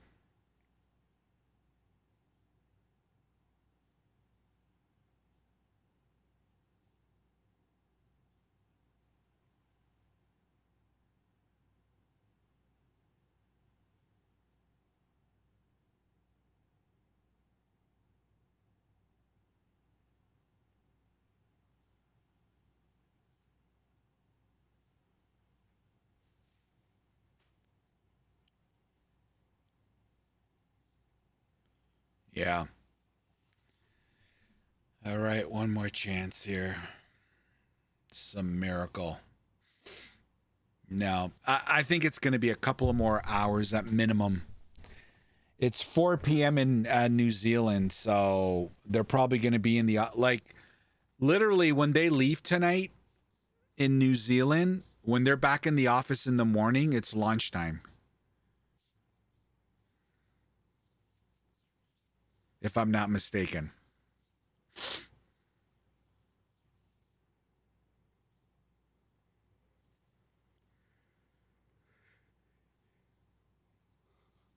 You're going to go with Purple Flames. Yeah.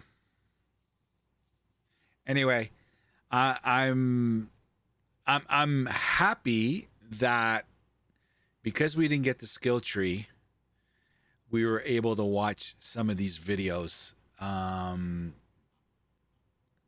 Because it enlightened me a little bit more. So it looks like tomorrow's going to be a mad dash. So, like everyone, we're going to be going into this kind of blind. Well, blind. So, anyway, doesn't matter. Like this, I truly believe that this is going to be a turning point for POE 2 this league. I think it's going to be well received. That's my initial gut.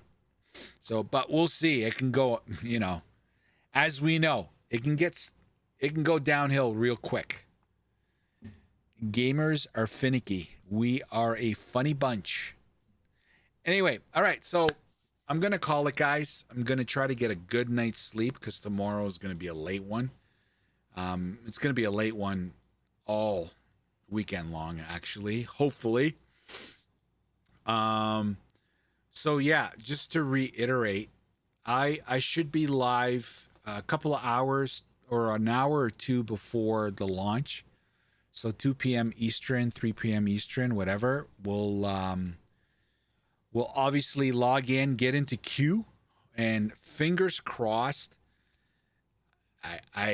We haven't discussed this, but this is going to be it could potentially be a very big test for their servers with the free weekend. We're going to see how many people that have been sitting on the sidelines, how many are going to bite and jump in. I did a video on my YouTube channel actually discussing this topic, and I'm predicting there's going to be 1 million concurrent players. So they had 890 in with the launch of early access in December. I think they had 600. I'm rounding up. 600 on Steam, 890 total. So I don't think it's too far-fetched to get another 100 or so, which would put them over the mill. A couple of comments where you're smoking crack. They're not going to come anywhere near it. They sold 1 million keys, guys. They sold over 1 million keys. Servers will be valved and bricked. Yeah, it's going to be interesting. Very interesting. So if we do get a lot of players that on the free weekend, tomorrow might be a bumpy ride.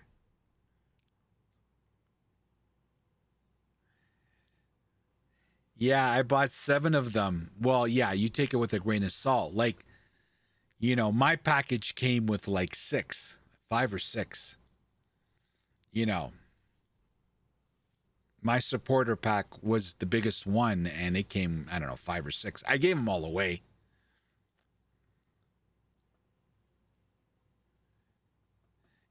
Chris, you think it's a ton of players? With it being free, alone will make... No, you have to understand. I don't understand the master critiquing of this game. A lot of people, and we'll find out tomorrow, but a lot of people don't. They just want to wait till it's completely free and it's fixed. They don't want to be here for the ups and downs. I saw a lot of that. Well, I get a lot of that in my comments on my videos. I bought extras for guildies. I got the biggest pack and a few spare. Yeah. Yeah, I was lucky. A lot of people from the community donated some of their keys, so we gave out a shit ton of keys, which was nice. But yeah, so that's the thing tomorrow. Come check me out if you're around. Love to have you. It's going to be a blast. And probably when I log in tomorrow, or sorry, when I go live tomorrow, whether it's an hour or 2 hours, who knows? Maybe I'll come on even earlier, depending on when we get the skill tree. I'm going to be bouncing off my plans. And who fuck? I hope you guys. My worst fear is I go live tomorrow. I'll show you my plans and you guys talk me out of it. And then I'm like fucking around 30 minutes before launch and I still am confused. You know what I mean? That's my biggest fear. That's my nightmare tonight. That's what I'm going to like. That is going to be my nightmare tonight.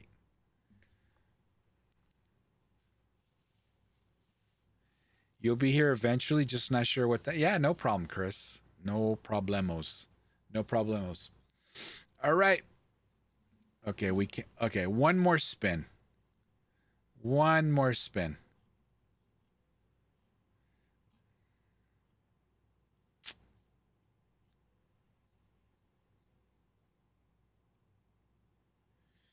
I mean, going infusion is probably okay if you want to. It can be great.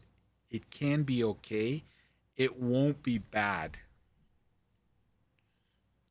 Yeah. So much to, oh my God, there's so much to contemplate.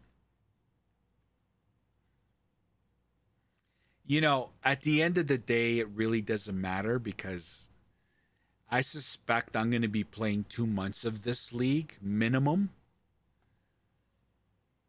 Like, so I will have at least two builds under my belt, maybe 3. Depending how things go. But anyway. All right, everybody. Thanks for watching. If this is your first time here, welcome. I hope you come back. I'm Sammy Caps. I go by Sammy. I got a YouTube channel. I got a live Twitch channel, which you may or may not be watching, all under Sammy Caps. I'd appreciate you heading over to my YouTube channel, watching my content, supporting my content. I'd appreciate it. And obviously, love to have you on my live streams. We live stream on YouTube and Twitch every evening. But this weekend is going to be a little bit different because of the launch. I'm going to be here as much as I can.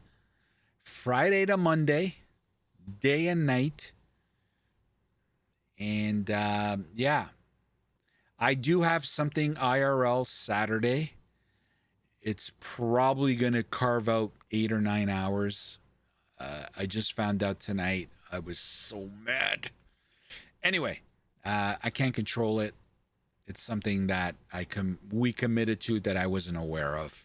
Anyway, hopefully it's not 8, 9 hours. So Saturday is the only day where I know it's screwed up. So it might be like a 2-stream day. I'll try to get a stream in the morning to as late as I can go in the afternoon or evening. And then depending how late I get back, it might be I might come back on so a late stream. That's Saturday. I don't think there's anything wrong right now with Sunday and Monday. But yeah, but for tomorrow, I should be on an hour, 2 hours, maybe even a little bit more. Like I said, 3 times already. But anyway, thanks for watching, everybody. Thanks for hanging out. Thanks for giving me your thoughts and opinions. When it comes to building, I am a rookie. I've always followed the build guide, and I'm over it. I wanna get rid of that dependency It's going to take me a long time. And don't get me wrong, I'm still going to refer to builds and look at builds and, you know, see what they have and apply it to my build. But I do want to start kind of being codependent on making my own builds. So, you know, come along for the ride. We'd love to have you. We're a chill community here. And yeah, thanks for watching. All right. Have a good one, everybody. Well, I hope to see you tomorrow. Get your sleep. Get your rest. You're going to need it. And tomorrow's going to be a banger, everybody. Can't wait. I'm super excited. This is the biggest content drop in Path of Exile 2's history. They get bigger. They get better. Hopefully this one is on the better side. We definitely need a W of a leak. Because I truly believe this is going to be eventually the best ARPG in the space. So anyway, all right, everybody, I'll shut the F up. Good night.